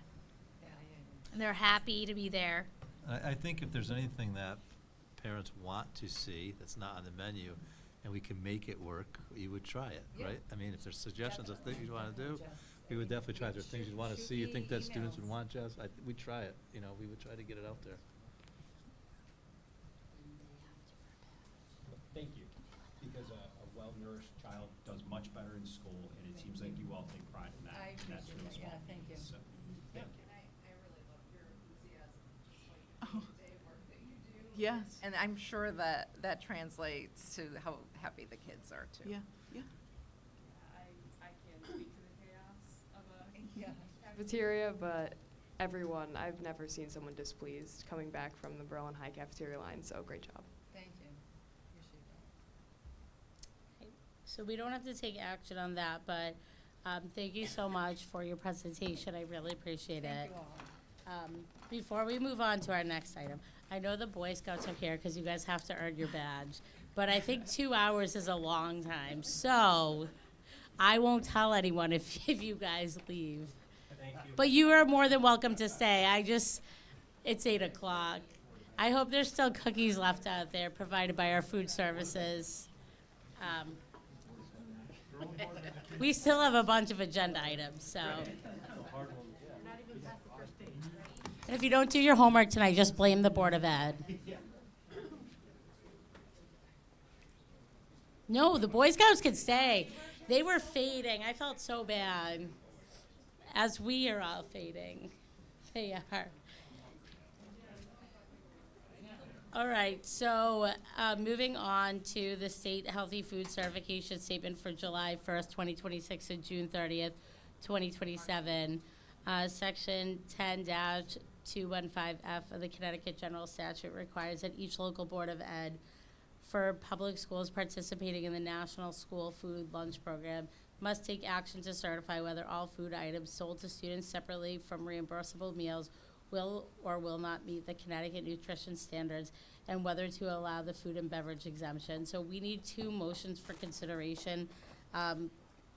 We will do them, I guess, separate. We'll just do the first one and then vote, discuss, and then move to the next.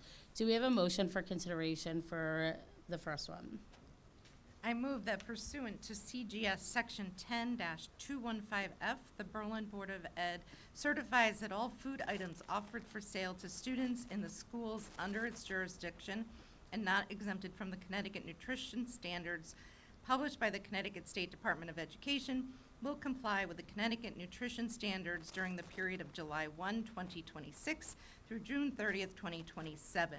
This certification shall include all food offered for sale to students separately from reimbursable meals at all times and from all sources, including but not limited to school stores, vending machines, school cafeterias, culinary programs, and any fundraising activities on school premises sponsored by the school or non-school organizations and groups.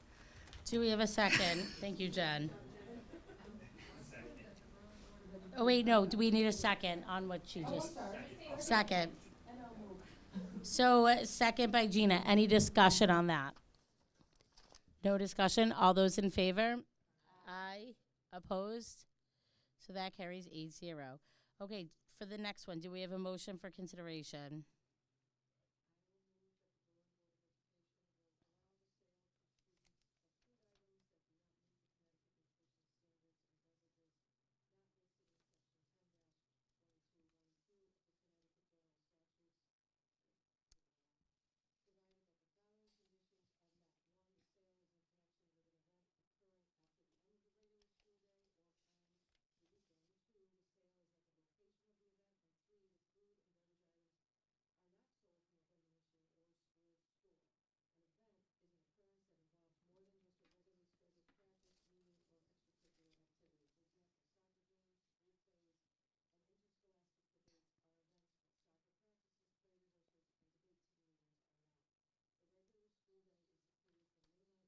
To 30 minutes after the end of the official school day.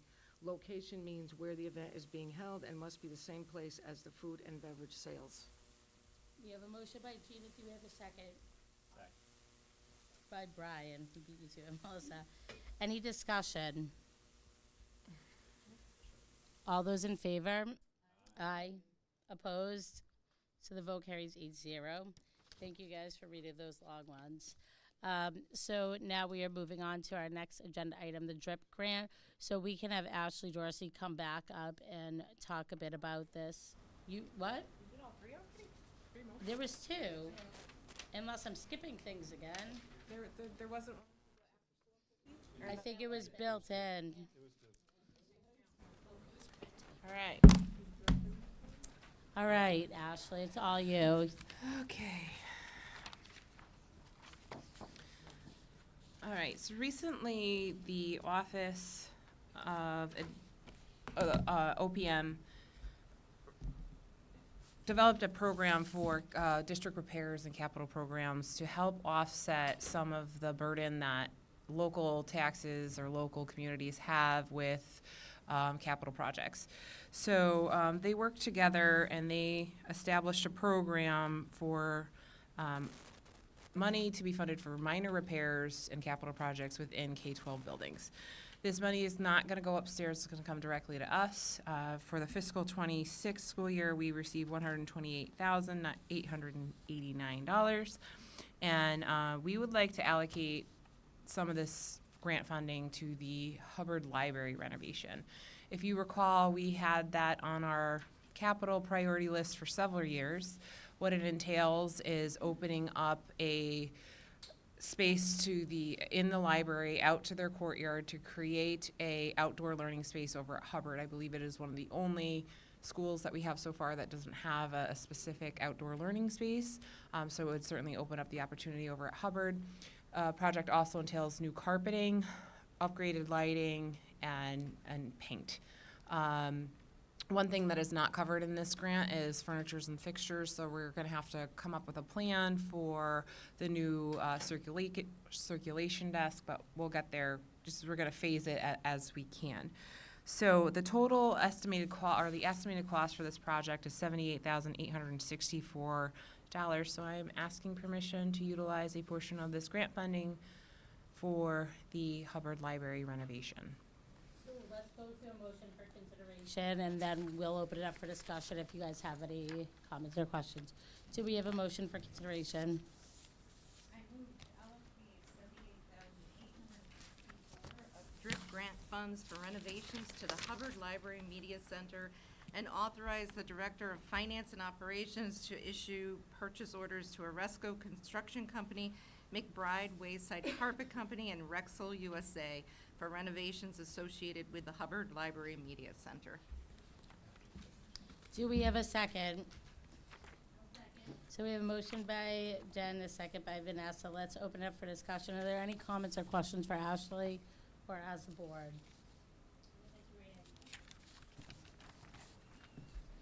I think that's a great idea. Anything else?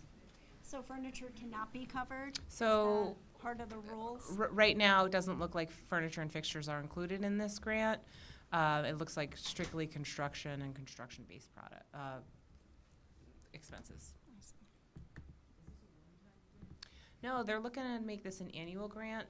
The way it works, though, it's based on a specific calculation, which includes socioeconomic status of the town, student enrollment, percentage of free and reduced students. So the grant will fluctuate year to year, but they do anticipate this funding to be available year after year.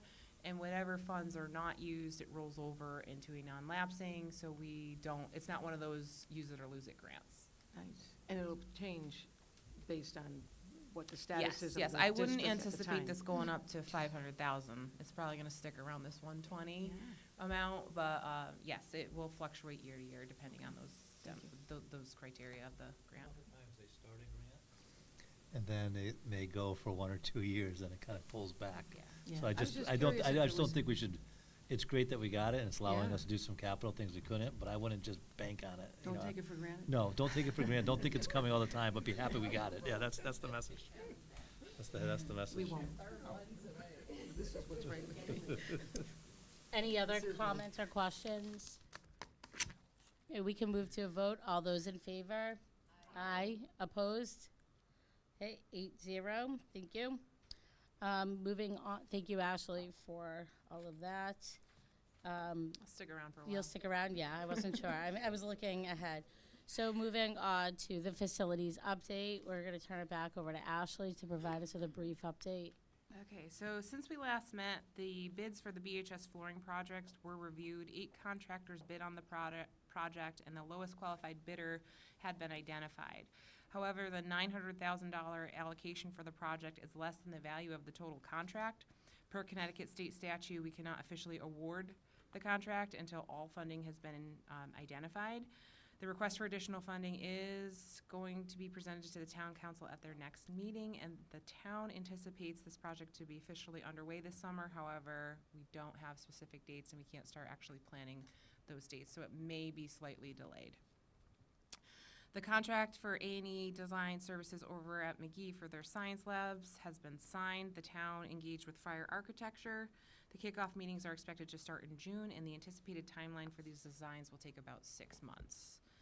Significant progress has been made on the HVAC projects over at Griswold and Hubbard. Both contractors are making progress with the necessary exterior and interior work as we gear up for the summer. One of the current challenges with this project is the planning the electrical shutdown over at Griswold. The upgrades will require the facility to be shut down for approximately 4 weeks. We've been working with multiple departments to identify the critical areas that will need generator power. Griswold administration and office staff will be relocated to McGee Middle School, and custodial staff will be relocated to various locations throughout the building. As we get closer to the date and with the actual shutdown dates, we'll have a more definitive plan for where those people are going. And then this is some good news. Hasn't been on your radar yet, but the A&E contract for improvements over at the CCTA were approved by the town council. The town received $405,000 through the Community Challenge Grant to be allocated to the CCTA. The grant was awarded for the daycare investment the YMCA made at McGee and Hubbard, and the scope of the project includes paving on the parking lot, an ADA bathroom renovation, HVAC, and kitchen renovations as well. So we're going to look at a brand new facility in about a year over the CCTA. Within the last couple of weeks, too, at CCTA, so, which was badly needed, right, Linda? Any questions or comments on the facilities update? Okay, so moving on to the Effective School Solution contract for the 2026-2027 school year. So as you can see in your expanded agenda as well as Schoology, we have all the information, the total contract amount, and the term of services.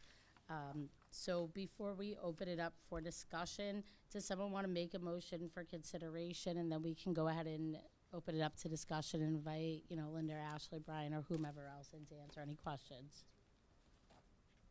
Do we have a motion? Effective School Solutions for a total contract amount not to exceed $441,938 with the service term established as July 1st, 2026 through June 30th, 2027, and to authorize the superintendent of schools to sign the agreement and issue a bid waiver per section 7? 5, 6, 7? Section 7. Of policy number 3323. Thank you, Vanessa. Do we have a second? I'll second. So the motion by Vanessa, the second by Jen. Now we can open up to discussion. Comments, questions? So the thought of bringing this to you now is there is a discount, as it was talked about. It is 1% of the total. And the thought was we've not discussed reducing or cutting ESS at all at this time. So regardless of the budget, at this point, speaking with Linda, we have all of our spots filled at the high school and at the middle school. So it is definitely needed, and I'm not recommending a reduction of it. So How many students does this serve? we serve up to 30. 10. Up to 30. We have 3 clinicians. One. Clinician is only supposed to have, they're only supposed to have 9 on their. But we They get always 10. have a little more. Linda gets I 10. always say our cap it needs to be 10, so they each have 10 students on their case. Okay. Any other questions, comments? Just kind of clarification, going back into history for how long we've had the program. And I know just recently, this got it added to our operational budget, correct? No. A few years The ago, high right? school has always been in our Always. operation budget. It was middle. There was the middle school we were paying through with ESSER funds. When we tried to, when the ESSER funds were exhausted, we did request it in our operational budget. However, the board at that time elected to move that to choice funds. So the middle school program is funded by choice. And it still is. It still is, yes. Okay. So there's been no change. So this cost, right? The 441,000. Yeah, so the two of those. So there's a total of three clinicians in that is the cost. So we're paying for 3 clinicians in this contract. The contract is for both Berlin High School and McGee. I believe it's written in the agenda item that it is split funded between general fund and 706. So essentially, I must have McGee, missed that essentially McGee is paid it's for right by there. the choice grant, and the high school is paid in the operational.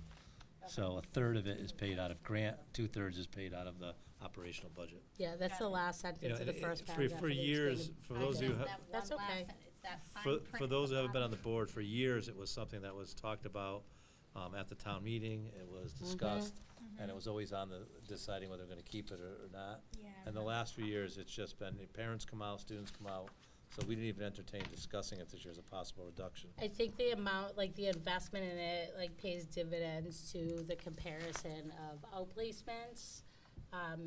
And then what that would come with outplacement, the tuition, the transportation, and then also like parents want their kids to go to school in Berlin, parents don't want their kids to be outplaced. So before, this was all implemented because of COVID, correct? No, it was way before. Okay. I So think what- we were the second district in the state to have it, right? Third, okay. Middletown and Madison started, and then we, it was really when school avoidance was spiked, students just were not coming to school. Okay. That's when it hit. I thought it was Way before COVID. with the ESSER funds that we used. Linda, can you speak to, you know, how intensive the program is and why there's a need for it, just so the board knows? Sure. I think you all know that the mental illness continues to be on the uprise among students, adults. And how, we actually, with ESS, get more services than if they were outplaced. So the students participate in individual counseling every week. They participate in group counseling every day, so it's considered a credit for them.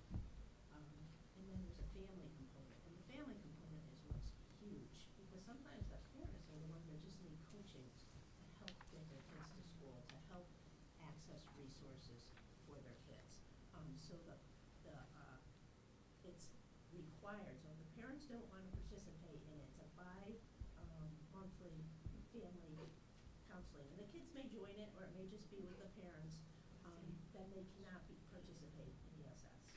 Also, if students are actively using drugs or have a eating disorder and they're not in treatment outside, they also cannot be, because it's a liability for the ESS clinicians. That being said, they're on the phone with the parents every day. So even though they have a scheduled group twice a month with the family, they're doing a lot of case management with the families on a daily basis. So it's really intense, and that's why they can only have a caseload of 10 students. So these are neediest kids, and they either have an IEP or they have a 504. ESS can also diagnose, so if some of our kids don't have a 504 plan yet, they can, excuse me, diagnose with depression or anxiety. Our staff can't do that. So they would have to come in with an outside diagnosis. So it's been a really successful program for us.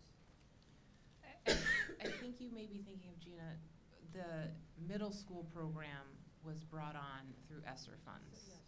So that's maybe where Initially. the timeline with the program. Thank you, Yeah. not losing it completely. Any other comments or questions before we move to a vote? Okay, so all those in favor? Aye. Opposed? So the vote carries 8-0. Okay, so we are going to, thank you so much, Linda and Ashley, for that. Ashley might need to stay by, I'm not too sure, but our next item is the status of the Board of Education's adopted budget for 2026-2027, the moment we've all been waiting for. And the referendum is tomorrow. That's why we have no school. So, you know, if people forgot, that's the reason. So we got to make sure people go out and vote. But I'll start it out with Brian, and I have a few things I'd also like to add as well. I have brief slides just to talk about some things. I know there was some people were sharing from the board about things being posted on social media. I just want to make sure everyone understands. You know, this is a graph that all citizens will be getting with their tax bill. It's now part of something that's going to be mandatory every year. When you see 50% of the Board of Ed, that may cause some people in town to be alarmed. But when you look at other towns, they're at least 50% or more. Typically, boards of eds are the ones that take most of the town's budget. So I don't think it's unrealistic to have that, but I think it's great data for people to see. Our budget is driven by over 80% of it being staffing, and that's typically what board of eds are. They're people, right? So that's where that is. So that's the first slide that I wanted to talk about for a moment. And the second slide, which I think is important, we're at 3.35, and I know there's been a lot of discussion out there about, you know, we have enough money, and some have even quoted they've had plenty, they've had surplus every year. And yes, we have a surplus. I think that, as I said to all of you, that the town also has a surplus. But everything I've heard about a surplus, if you're between 1% to 3%, you've done a great job in the budgeting. We're typically around 1% or less in surplus. And as you see every year, the surplus is used to buy equipment, the same equipment that we're cutting out of the budget right now to get to the 3.35. I know there's been a lot of conversation around the assistant superintendent and what we've done. I think it's important for the public to note that, you know, at the last 2 years prior to this year at our retreats, we talked about recruitment and retention of staff and that being a priority in the district. I think you can look at the teachers that we were able to bring in a very tight job market, especially for educators. Certainly, we've brought in some really high-quality teachers and high-quality administrators. That's a credit to all of you and the board, and not to having positions being cut, not having people be rifted, not having people lose their positions, and really strategize what we do. This last year, we talked about succession planning and stability in the district.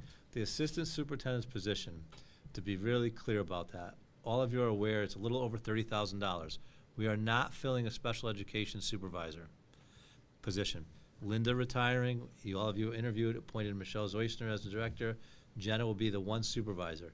How we're backfilling those responsibilities for that supervisor. They'll be backfilled with Karen Dupre at the high school in her role as assistant principal. The number of students at the high school has decreased over the years from 1,100 to around 800. So one of her responsibilities will be special education underneath her umbrella as special ed at the high school. At the middle school, the responsibilities will be a teacher who will also be a department head, and the assistant superintendent will share in those responsibilities. We're not taking assistant superintendent and saying they're just a special education. They will have responsibilities in the special ed realm, working with Michelle, working with Jenna, working with Karen, the other. The idea of bringing an assistant superintendent back, I can share with you in the last 3 weeks, Cromwell superintendent retiring. Just today, Rocky Hill superintendent retiring. Yep. As I said to you at the retreat, there's 28 superintendents last year in the state that retired. I'm not planning on retiring unless you force me out. I don't want to say that. But I do think with Linda leaving after 20-some years experience, and this person gets upset when I said there's another person that's going to be leaving, who's already put the letter in for next year, who's been here over 20 years, and there's going to be voids. There's other people that are slated to leave in the near future. I think it's the best direction for the board to put assistant superintendent back in this year. I think it's great to have someone who can have administrative experience at central office. So as these pockets leave, you have some continuity against and not be out there with the other 28 districts possibly competing if when that time comes, and to have continuity. So that's the rationale for the assistant. It is not, we're not adding another body. All we're doing is removing a body and reallocation, renaming it, re-putting a person as assistant superintendent. So I just want to be clear about that. And I know there's a message has been, well, you're possibly cutting teachers that. The hope is if we were at the 3.8 or close to the 3.8, we would not have to cut those teachers. It wouldn't be a reduction. The problem is 3.35. I know that some of the graphs that were put on social media state, plenty of surplus, you have enough. My position is it's up to you as a board to decide what enough is. You're making those decisions. The town's responsibility by statute is to determine a number, but you as a board are the ones that get to determine how the money's spent and how it's structured and so on.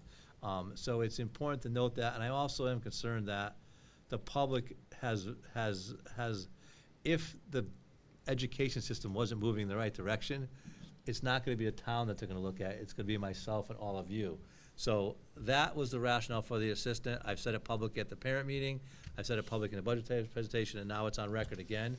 I know that oftentimes in a budget year in the past, individuals look and target certain areas of the budget and try to critique and say, you don't need this, you don't need that.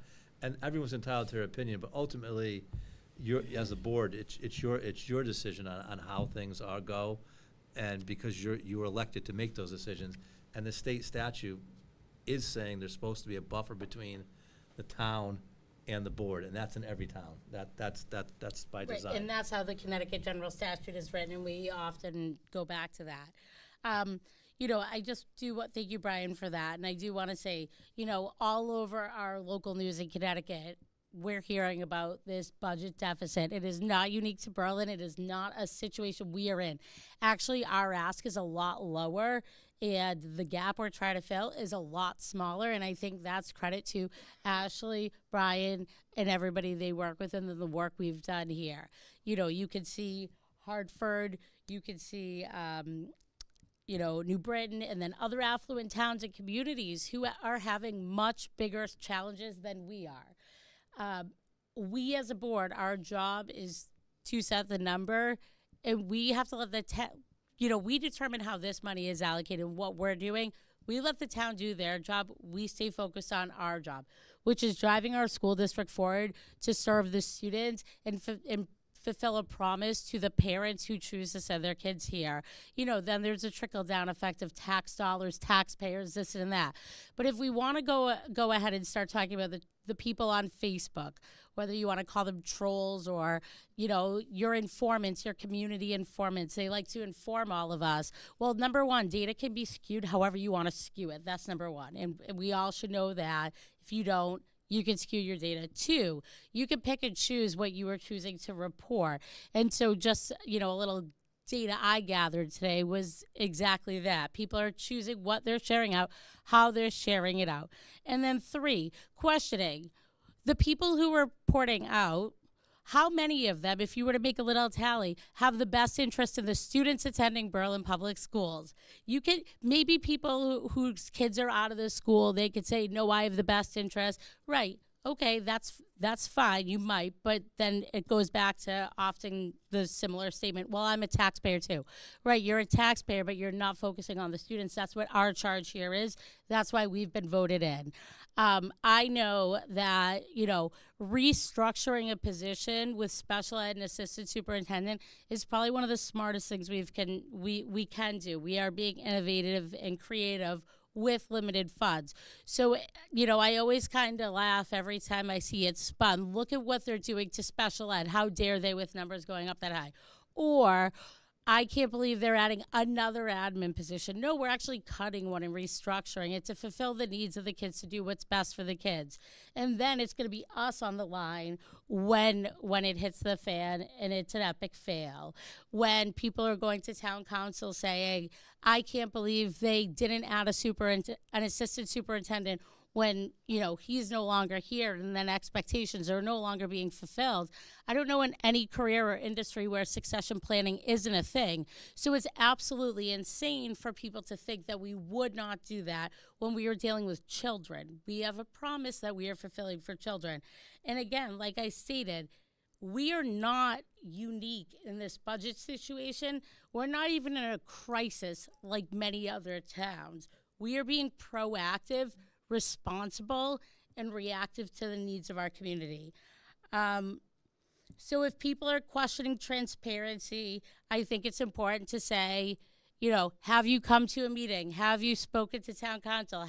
What have you watched? Did you listen to the podcast that Brian and I recorded where we speak about this? Ask, do you have children in the system? Do you care about your children who are in the system? Just simple, basic questions. There was someone, who likes posting a lot. And I know personally they don't have kids in this system. They don't want to be exposed to that. So, I'm not saying let's start InfoWars on Facebook, on Berlin forums, but I think it's all really like critical questions that people need to be asking themselves, but more importantly, going out and voting.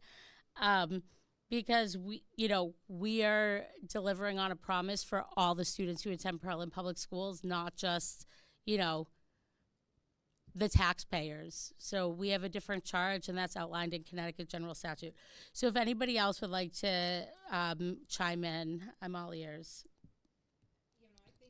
Really important. You both said it, but we are not cutting special ed resources. We're just realigning things. And that's something I've heard a few times in the last week, and I just want to be sure that's out there and that's clear before people vote tomorrow. We, as a board, taken a lot of information from the administration. All of the administrators have worked really hard to give us that information. And we make our decisions based on that and what we are given for numbers. And it's not an easy task to think about reductions, but we are there, and these are the ones that, as a group, we've talked about that could have the least impact if we have to do it. But in any of your professional careers, reorganization happens, and it happens to meet the needs of the changing demands. And so for us to make no changes based on assessing needs, we are not being responsible. So if people are saying, I can't believe they're doing this or they're adding this or not being transparent, no, we are doing what we should be doing and seeing where we can make changes. So I was curious if some of the concern from the community was, and maybe a testament to the great job Linda's done, is she's been the dedicated special ed, and it was more of not having that. I don't necessarily, I agree with the reorg, I agree with what we're doing. So, Brian, maybe you could just, really once more reaffirm that special ed will be covered. It will be a focus of the positions, as you indicated earlier, and it will be there. I think what we did in appointing Michelle Zoishner, who's been with Linda for a number of years, you're keeping continuity within how things are done. I think there should be a reassurance with parents that same type of mentality is there. Jenna has been our supervisor, now this will be her third year, so Jenna's still going to be our supervisor. But I think having Karen at the high school as an administrator, been there for years, handling special ed, and they were going to have a department head at McGee working with Chris and Devin, not exclusively department head, there will also be a teacher. So I think it's covered. Then you have assistant superintendent on top of it. So I think we're in a good place. And if we're not, then we need to go back to the model and talk about it later. I think some of the trepidation might be, okay, what do they do next year? Bring the supervisor back? Well, that's not the intention at all. The intention is to be forward-thinking and look at where the district's going to be. Just like the intention was recruitment and retention, like I said, that was a big deal for the district and who we hired and were able to hire in the last 2 years. Getting in excellent teachers and educators in here makes the biggest difference in the district. And it's not just a difference today, it's a difference 10 or 15 years out because teachers stay. So, one of the issues I have right now is that even with this budget, going through 2 referendums and having to hire in June is not the best time to be hiring. We're at job fairs, and there's people we like to hire right at that job fair. We know we have openings, and we can't. And we're passing on candidates that are strong candidates that are coming right out of school, which we also pay at a lot less. So that to me is huge what the board's done with recruitment and retention of staff, and it shows. It shows that we're able to maintain our staff and also attract high quality staff that are leaving positions with tenure to take a non-tenured spot or have multiple offers from other districts and are willing to come to Berlin. That's not always been the case in Berlin. We have not been able to compete at that level. So I hope that people see it. This last chart went out to all the parents. You saw it, and I just want to there was a message sent out by the town today, and they asked me to do a video with them, and I did call Julia, and I said to the video, and I did call Jess, our attorney, and Jess said, I'm recommending that you do not do the video. Do not do it. Not do the video.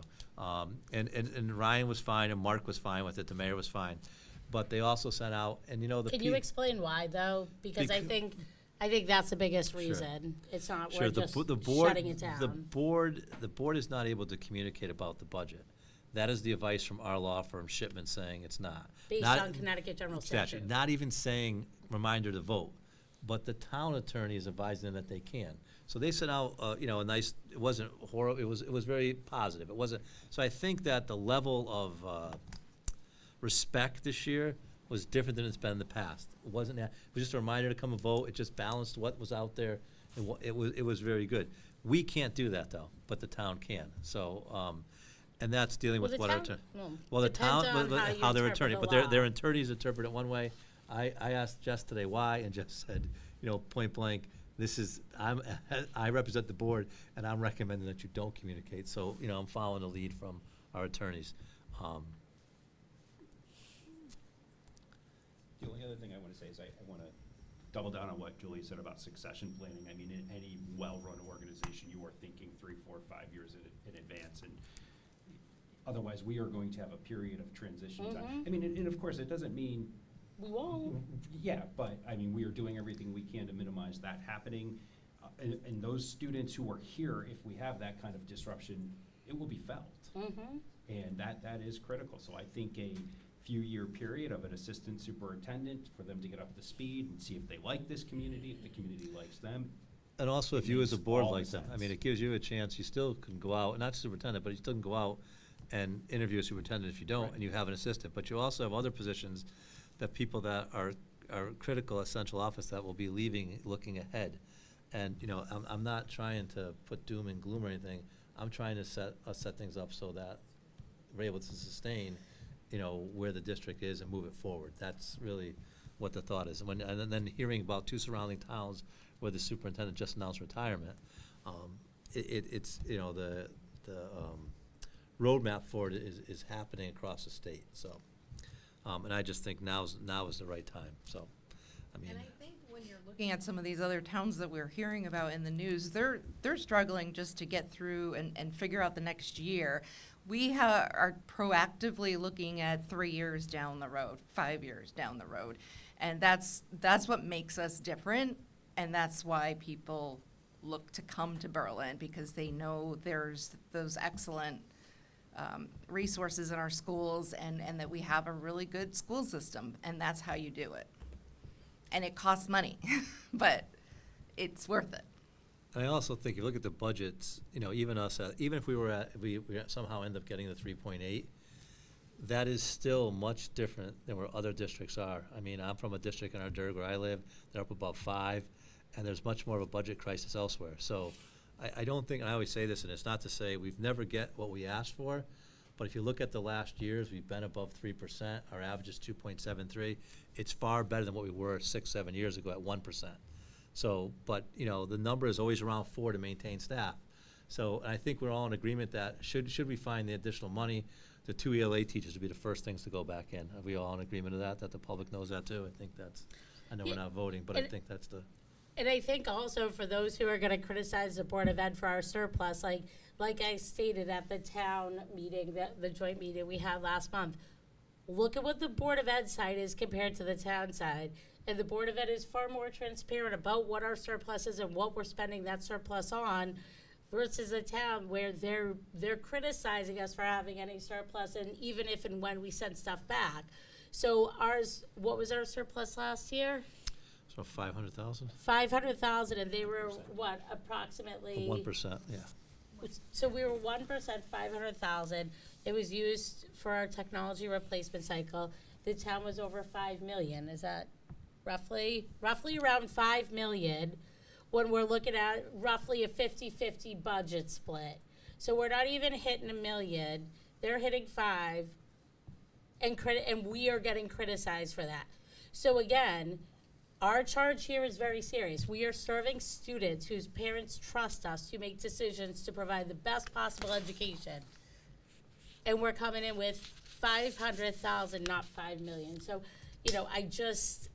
I don't know. It's, so when whoever's listening in or whatever, when you see the people commenting, skewing the data or presenting one side of the data or criticizing the Board of Ed and not the other elected boards and councils, ask, do they have kids in the school? They might have grandkids in the school, but are they here criticizing us with their own children receiving the benefits? So, I know I'm gonna have kids in this school for the next 20 years, and like I've stated before, and I'll state again, it is my choice to keep the kids in the school, but I don't want a bad school system where I have to make that choice ever, because I support our public schools, and you know, the decisions we're making now are going to pay dividends in the next 10, 15, 20 years to come. And when we think about the funds that we had left to put into technology, I think about the Quest presentations tonight. Mhm. Without technology in the classrooms, those presentations would not exist in the way they did. And that is a resource that these kids are going to have forever from that point. So it's really important to have those resources in the classroom too. Well, that too, and it also not being a state mandate. So if we have to keep cutting and cutting and cutting, we're going to be taking away these extras where students are being prepared not just for college, but to enter the workforce. They're learning a strong work ethic early on. And we're providing them with these, like Brian always says, options and opportunities that are making well-rounded citizens that are going to be our colleagues, our neighbors, future taxpayers. Are they going to want to come back and live in this community and pay taxes? And what's the alternative, by the way? A deficit? We would get slammed for that too, right? But they say we can go back, we haven't, but that is not us doing what we should be doing with the education budget that is allocated to us. Like, we are looking at every Berlin learner and thinking, what is gonna be what's best for them? And I just think you have some very large changes that are occurring, you know, with Linda leaving, other people that are leaving that have been huge, had a huge commitment to the district for years to come. And I think you want to find people with the same commitment that have that same passion. And, you know, one of the criticisms that someone texted me was that, well, they were able to hire new people despite the budgets that they received. The real position we hired was we hired Millie, who's our Career Pathways program, which now has, you know, almost 35% of the students getting involved with it, which is really. And it's grant funded, right? And so you have we to utilize haven't the grant necessarily, yes, funding. we did ESS because we would have had an outplay student. So yes, we're able to do things within, but we're not adding on. And the one more slide I just think that was tough is they looked at the number of staff members. They took just a grand total. You're right, we may have more staff members than we had 6 years ago, but they're not teaching positions. They're probably paraprofessionals, which are now allowing us not to outplay students, which cost 3 to 4 times what a paraprofessional costs. So it's all how someone said, it's all how you look at the data and how you're going to, you know, analyze it to make your point. And, you know, there's always going to be, when we push back that it's not enough money, there's always going to be this criticism there has every year that, well, it really is enough money. And it really, and it's going to be this balancing act. So as I said to the parents at the parent group the other day, you know, the hope is that, and we can't speak about the referendum, that it comes out a certain way, and that at a minimum we have enough to at least put those ELA teachers back in at McGee. And would love to have the math teacher back at the high school. I think ISS, we can try to go for a year and see how it works, you know, with one, but I think those lower 3 are important, and you know, the big staff reductions, so.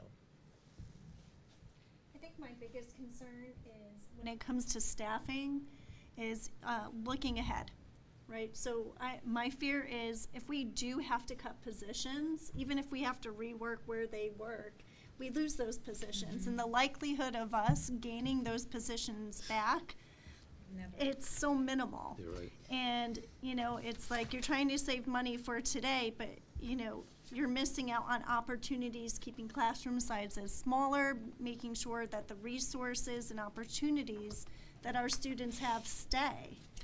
And, you know, that is concerning, especially with test scores in different areas. I really don't want to see the math teacher be cut.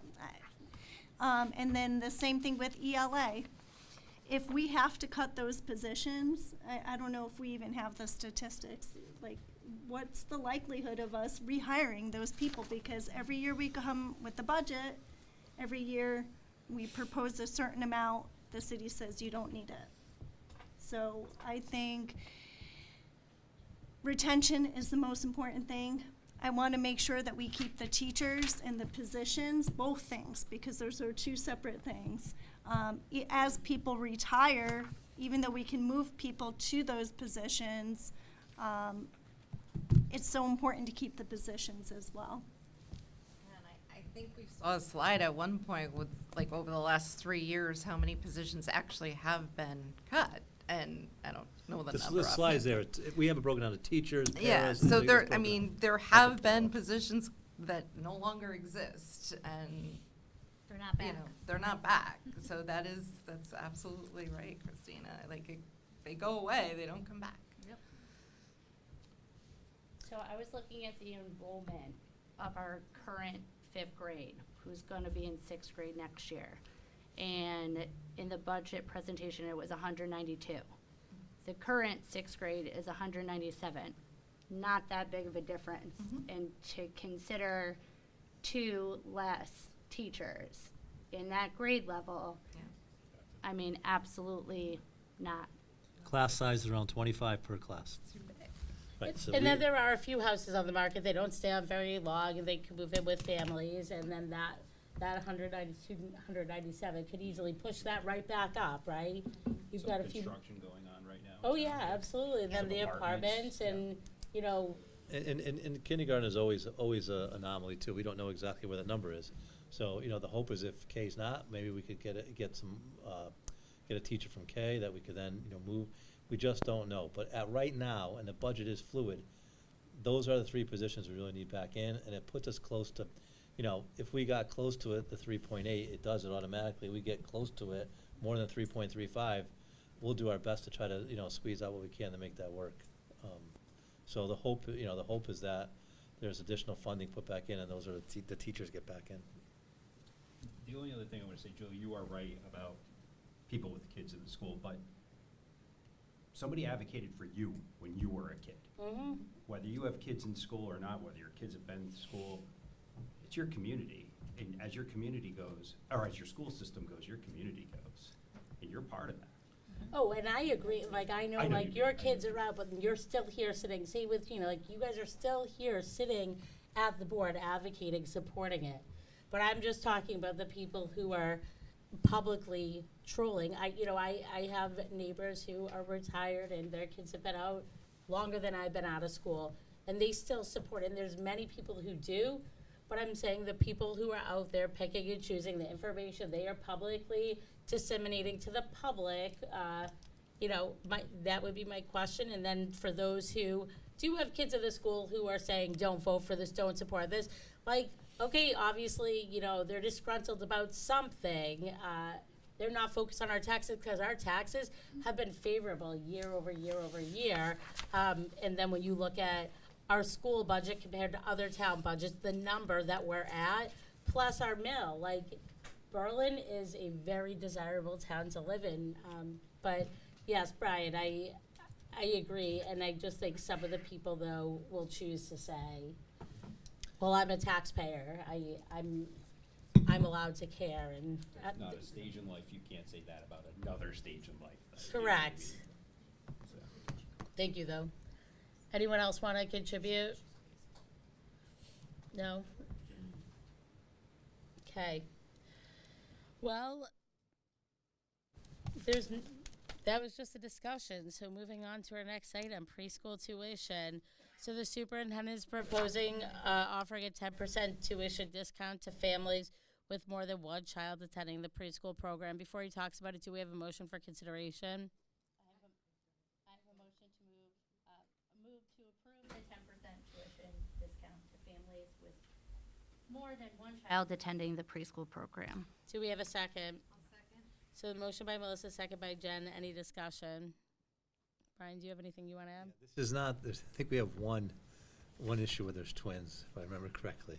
And so it's something they asked, and because it's a revenue source, it has to go to the board. So I'm just suggesting if they do have that again, it's not like it's gonna be, I don't think we're gonna get a preponderance of students that they're gonna have multiple, but is it okay to do that is what I'm asking. Are you willing to? Well, it's like most preschool programs have it. I mean, I know Yeah, a at lot of my- them have it. At mine, we do. Yep, a lot of them To do. consider, yeah. Any other discussion? All those in favor? Aye. Opposed? So the vote carries 8-0. All right, revision to the 2025-2026 adopted school calendar. So I'm very excited to discuss this topic briefly and take some action on it. I know it went through your committee. And as we all know, this has been a very long school year. So I don't know who would like to. Let's just start out with a motion for consideration, then we can discuss it. I move to revise the adopted 2025-2026 school calendar, reducing the number of student days from 181 to 180, making Thursday, June 18th, 2026, the last day of school for students, an early release day. The last work day for teachers will be Friday, June 19th, and it will be an early release day. Do we have a second? So, Either me or Jessica. I will do Jazz. Okay, so, yeah, I know a few years ago that, you know, the Board of Ed adopted, because the town side, that June 19th is a holiday for custodial, full-year clerical, non-certified professional. So I think by having school this day, it would actually cost us some money, because we would have to figure out all those aspects. But, you know, I know the curriculum committee reviewed this, and do any of you guys want to talk about what you guys discussed in your committee meeting?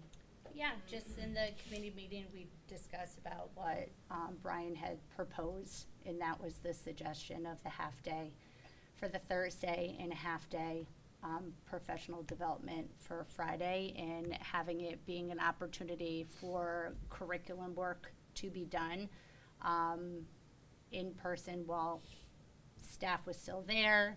I mean, anything can be added to this, but we thought instead of it potentially being curriculum work in the middle of the summer where we would have to pay a separate amount of money, right, as we're talking about budget, just to have it be the last day, done after that, and enjoy summer. I know that in one of my conversations with Brian, and this might be where I was a bit confused with the narrative, would we be able to either make that professional development virtual or something that they could have access to before, or just not make it a professional development day on June 19th and just have everybody in on June 18th? Because I'm sure the teachers worked at some point on those snow days that they weren't expecting or spent extra time. I don't know. Would teachers be doing the full day on Thursday or just an early release day for teachers? They would be doing a full day as it is right now. As of right now, it is a full day. And then the 19th, Juneteenth, as Julia said, the custodians, the clerical, it's supposed to be a It would cost holiday. money. If they couldn't give them the holiday, we'd have to give them a floater, floating holiday later on because it's contractual. So that's one of the issues. I don't know. I think we either push it to virtual or just end everyone on the 18th. I know that people I know that, you know, we could be challenged or criticized for giving them one free day off, but all the other things that we get criticized and challenged about, this is one that I would gladly stand up against. This would be great to advocate for compared to the other things that, you know, people take to Facebook and criticize the board. This would be fun. But I just None of the days. My No, just- only concern is I'm one of those people that likes productivity. So in order for them to be able to get their work done and curriculum and plan ahead, they're already in the motion. They're already there. If they work together, they can have their meetings, they can discuss everything, and it's done. Instead of, you know, doing it later or having to do virtual, it just seems a lot of back and forth. If they have the opportunity to come in, everybody can plan ahead and get everything squared away for next year, and they're set. That's my only push that's something we discussed during. Have them come in on Friday for the Have them come in, it's a half day. It's a half day. What's the downside to virtual work on Friday?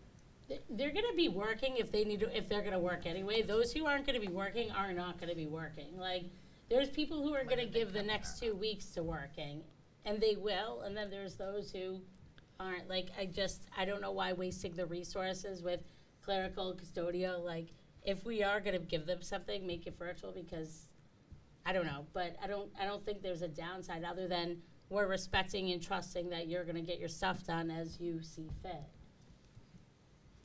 I think the only downside is the collaborative comes, you know, you're on a screen, you're not together. But other than that, you could do it. I just think that becomes just, you know, a little more cumbersome to work on things, and whatever the plan is for that day.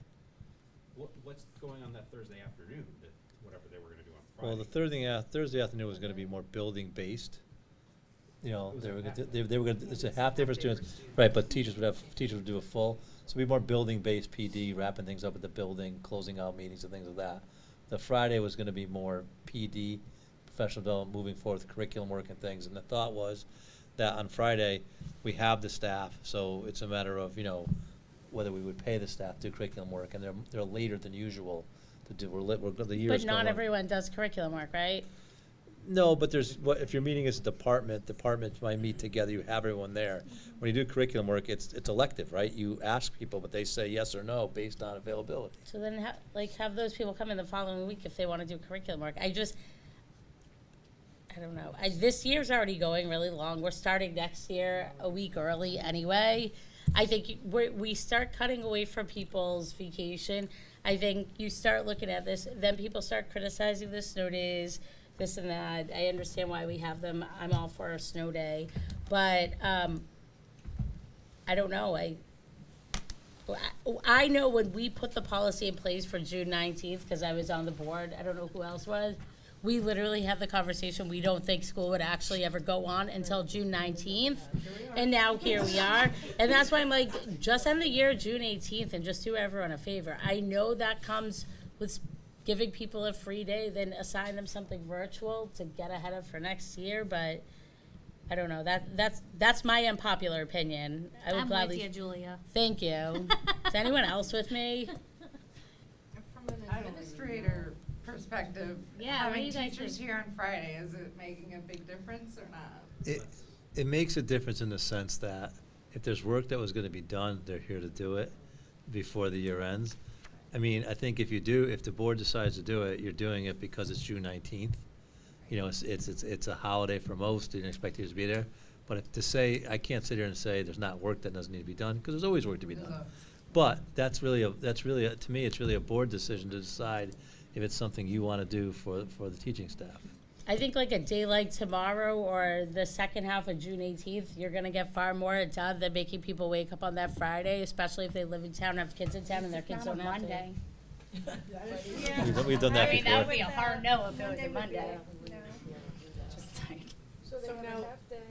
On Thursday. They So still they have a have full to- day, the students do, Teachers- teachers still have a teachers full still have day. Teachers have a full day, right, so like Brian said, they have that half day on Thursday, and then if you brought them in a half day on Friday, you're saying you wanna do it virtual, give them the opportunity to do it virtual, so they don't have to come in on Friday. I'm either don't do it at all or do it virtual. My number one choice would be don't do it at all. My second choice would be do it virtual. Those who are gonna come in will come in, and they'll join virtually from their rooms. Like, you're gonna have the They get people. paid regardless. What? They get paid either way. Yes, they do. Yeah, they're getting, it's a paid holiday. Teachers do so they- 188 days. Right, So 188 Friday days, is the whether they 188th come in day. or they don't, Students so- should do 181, but we're foregoing the Friday for students, So giving them the money's 180. gonna be spent regardless of So whether you're don't here they or have not. to by contract? You just said that's No, we 100. can do whatever we want. The board can say you only have to do 187, not 188. Students, you're already saying students are due to 181. Now we can check We're that pulling box. it back to 180. Got it. Teachers do 188, Mhm. so the 188th day is Friday, because they come in before school starts. Mhm. And the PD days that students aren't here, it's 108 days. So now, are we saving them a day or time over the summer that they would be doing planning if they come in the half day? Or are they still gonna be spending their whole summer planning and coming in the half day? Yeah, they'll still be, like I said, like the teachers who are doing curriculum writing and getting paid, they're still gonna be doing it regardless. Like the teachers who work all summer because that's what they do are gonna continue working all summer because that's what they do. The same teachers who worked all snow day, every snow day, they're still gonna be working. Like, I just. I'm just thinking it has to do with collaboration, getting the job done, be efficient, get it done, get the work done. Everybody's in the same room that they need to discuss everything, get it planned out, and just be done. Then go enjoy your summer, have fun. I don't know. I just think it's more productive if they're in person. Then be on Zoom. Yeah. Yes. Then to be on Zoom. Yes. because- I agree with that. It is. I agree with that. Yes, you're definitely right, about being together. Like versus- I'm someone who works like through the end of June until I take my students to nationals. I go in every single day for like the 2 weeks after school ends. Some do, some don't. But I will say, there's some years, some days, the last day where we have to meet, like, that's the last place I want to be. I'm not as productive. Like, you know, like, I think it really depends. And I think, I don't know, I think it also depends on, like, who's coming back, who's not, the team dynamic, what team is changing, what team is not, what team needs to change. I think there's so many factors that go into it, but I think one thing we talk about is retention and recruitment. This is not something we've ever been in this situation to consider before. Like I said, when we had to consider Juneteenth as a holiday, we said, oh, we'll never even go to school that long, but we'll cross that bridge when we get to it. Here we are, but I think this is like a one-time situation that's come up since I've been on the board in 10 years. And it's like, okay, we focus on retention and recruitment. Do we want to be the district that keeps people happy and does things for people even when we're not asked? I don't know. And that's why I said, like, if we were to do that and then get criticized, I would pride myself on it because it's taking care of a whole entire community of teachers and workers. What's the downside of not having the teacher? I'm not understanding because I'm not an educator. Because whatever, the work that needs to get done still needs to get done. So there would be teachers coming back the following week. Right. And to do the work and so on. What's the work, though, for everybody? The work is definitely curriculum work, looking up at But that's not PD. for everybody. But it is gonna touch everyone. You know, it could touch everyone. Typically during curriculum work, you don't have everyone there, you're right, because we're paying staff, and some staff don't want. And some people can't even wrap their heads around it, never mind the last day of school on a half day. All right, let's figure this out. All right, so just to be clear, that Whatever, but. so it's either completely have June 19th off, Half day.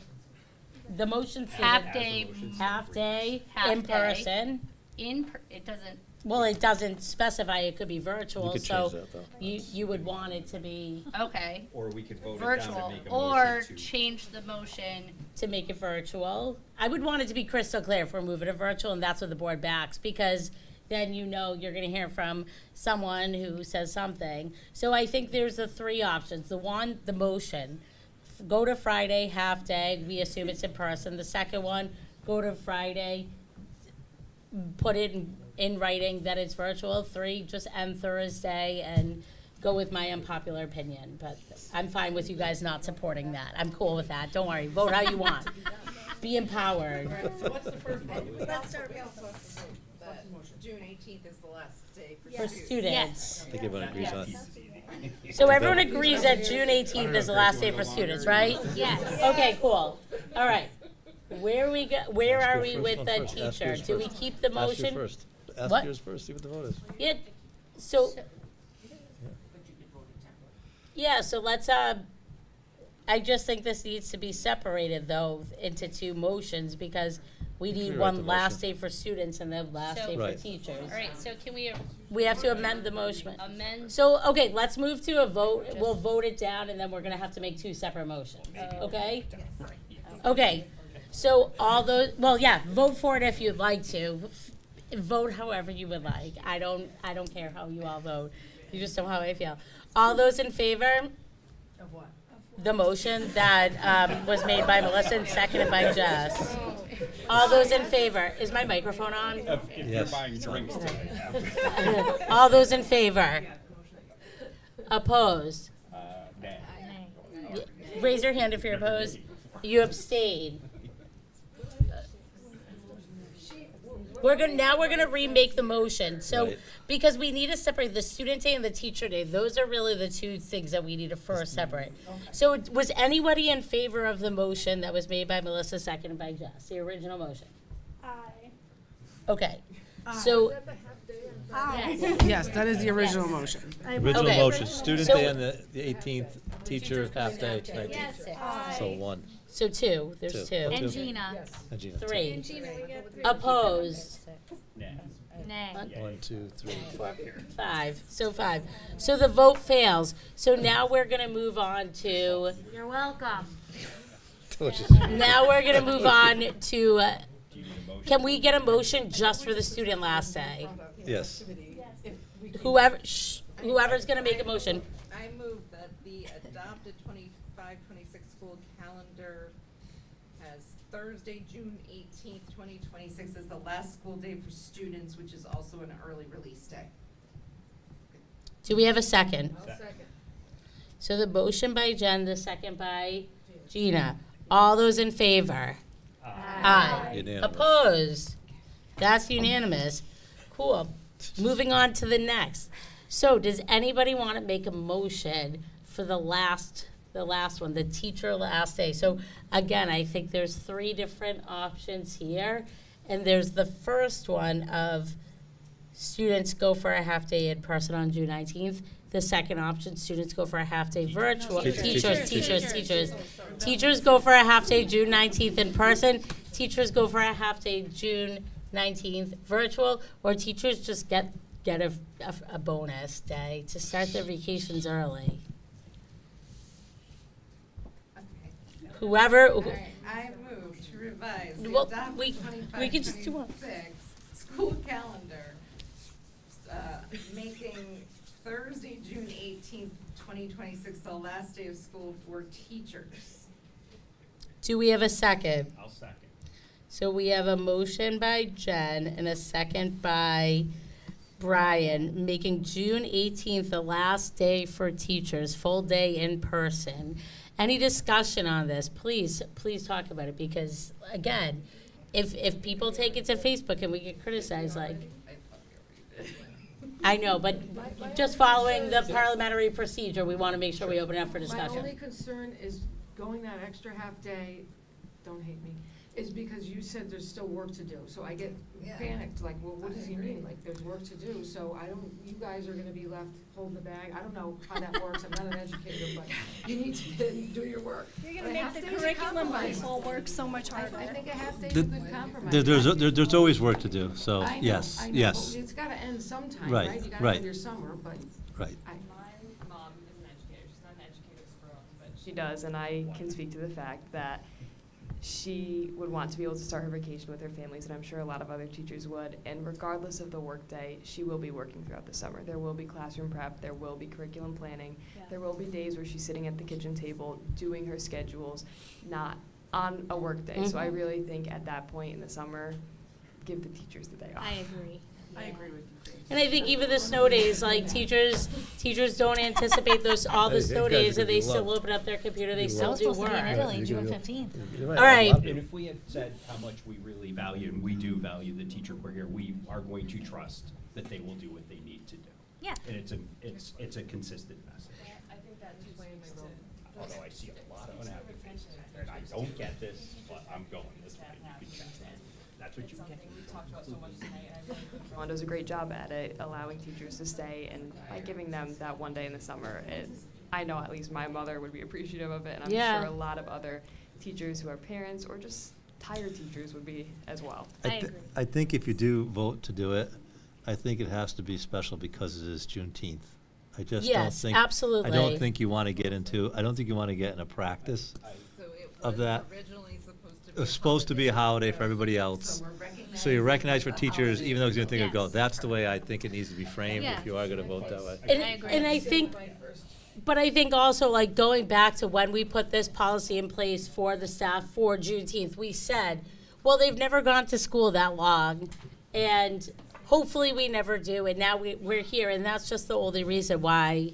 But I think it's, also to the union group saying, well, they got a day, we don't get a day, again, but they're still getting Juneteenth, and we're just recognizing that a holiday and not carrying it on and forcing people float days and all the other things that come. All right, let's vote. That was good. All right, you can vote in opposition if you would like to. If it fails, we can go to another motion. That's totally fine. Be empowered. All those in favor? Aye. Opposed? Me. Any abstentions? Okay, so one no. So the vote carries 7-1. I think I'm opposed as well. Okay, Yeah. so See, let's call another vote. I originally said that I wanted the half day, so now it would make. That's fine. Vote however you want. So I know, but all those, that's why our discussion's so important. All those in favor? Aye. Opposed? Me. Aye. So 2. There's 2 okay. So the vote carries 6-2. Thank you, everybody. Well done. I don't know. We'll find out, but One bit. hey, feel empowered to vote how you like. Moving on to the next thing. J, policy revision and review for the second adoption of the board budget procedures and line item transfers in the wellness policy. Do we have a motion for consideration? I move that the board adopt the revisions to policies 3100 and 5141 as presented. Do we have a second? I'll second. So motion by Jen, second by Vanessa. Any discussion? All right. All those in favor? Aye. Opposed? Okay, 8-0. Moving on to the next item, the non-renewal of contract for non-tenured staff members. So the superintendent is recommending the non-renewal of contract of employment for Alicia Fallon, Tillingas, a non-tenured staff member who is hired for a one-year assignment. Before we open it up to discussion, do we have a motion for consideration? I'll move that the contract of employment for non-tenured staff member Alicia Fallon Tillingas not be renewed for the 2026-27 school year upon its expiration at the end of the current school year. Do we have a second? I'll second. So the motion by Gina, the second by Jen. Any discussion? Okay, move to a vote. All those in favor? Aye. Opposed? Okay, vote carries 8-0.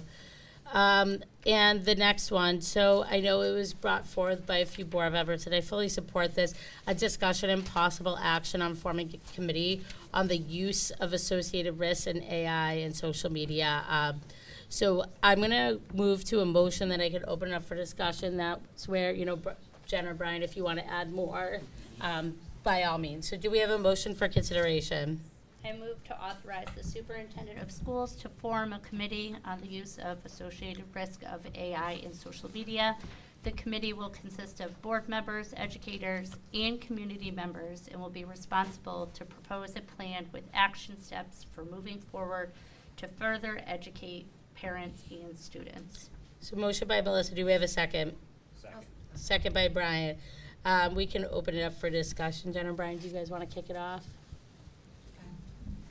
Yeah, this is something that I definitely wanted to start talking about. I know it's something that the school has been, the Board of Ed has been paying attention to, but AI, social media, the two of them together is a forever changing, beast, if you will. And I think making sure that our students, our parents, our community is, trying to, as much as possible, move with the speed of technology so that we can inform, we can, shift policy as needed. I do not want to see kids get caught up.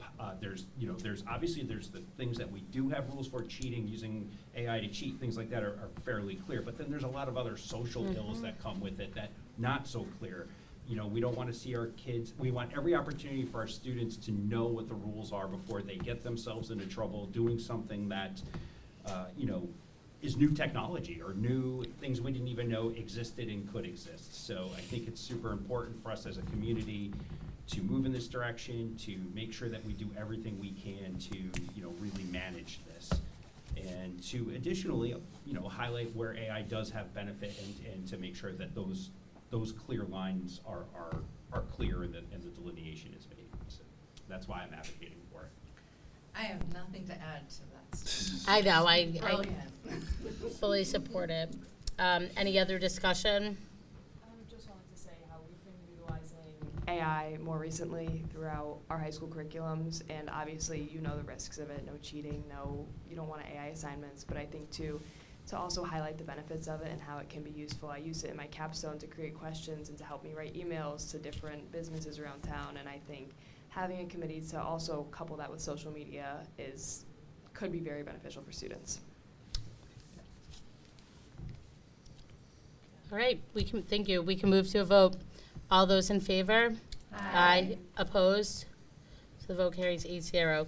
All right, the next two items on our agenda, I believe we have to enter into executive session. If we could go into the little room because we have PD tomorrow, So this will give you a chance to clap, say, okay, Cam, is that okay? Then it should be very quick. And invite Denise with us also. Yeah, do we have a motion to enter into executive wanna session come also? inviting Denise and You Ashley? can invite Ashley too. That'd be great.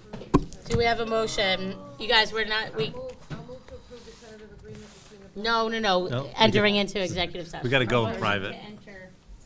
I'll move to make a motion to enter into executive session. Inviting Ashley and. Probably good to stand for a minute anyways.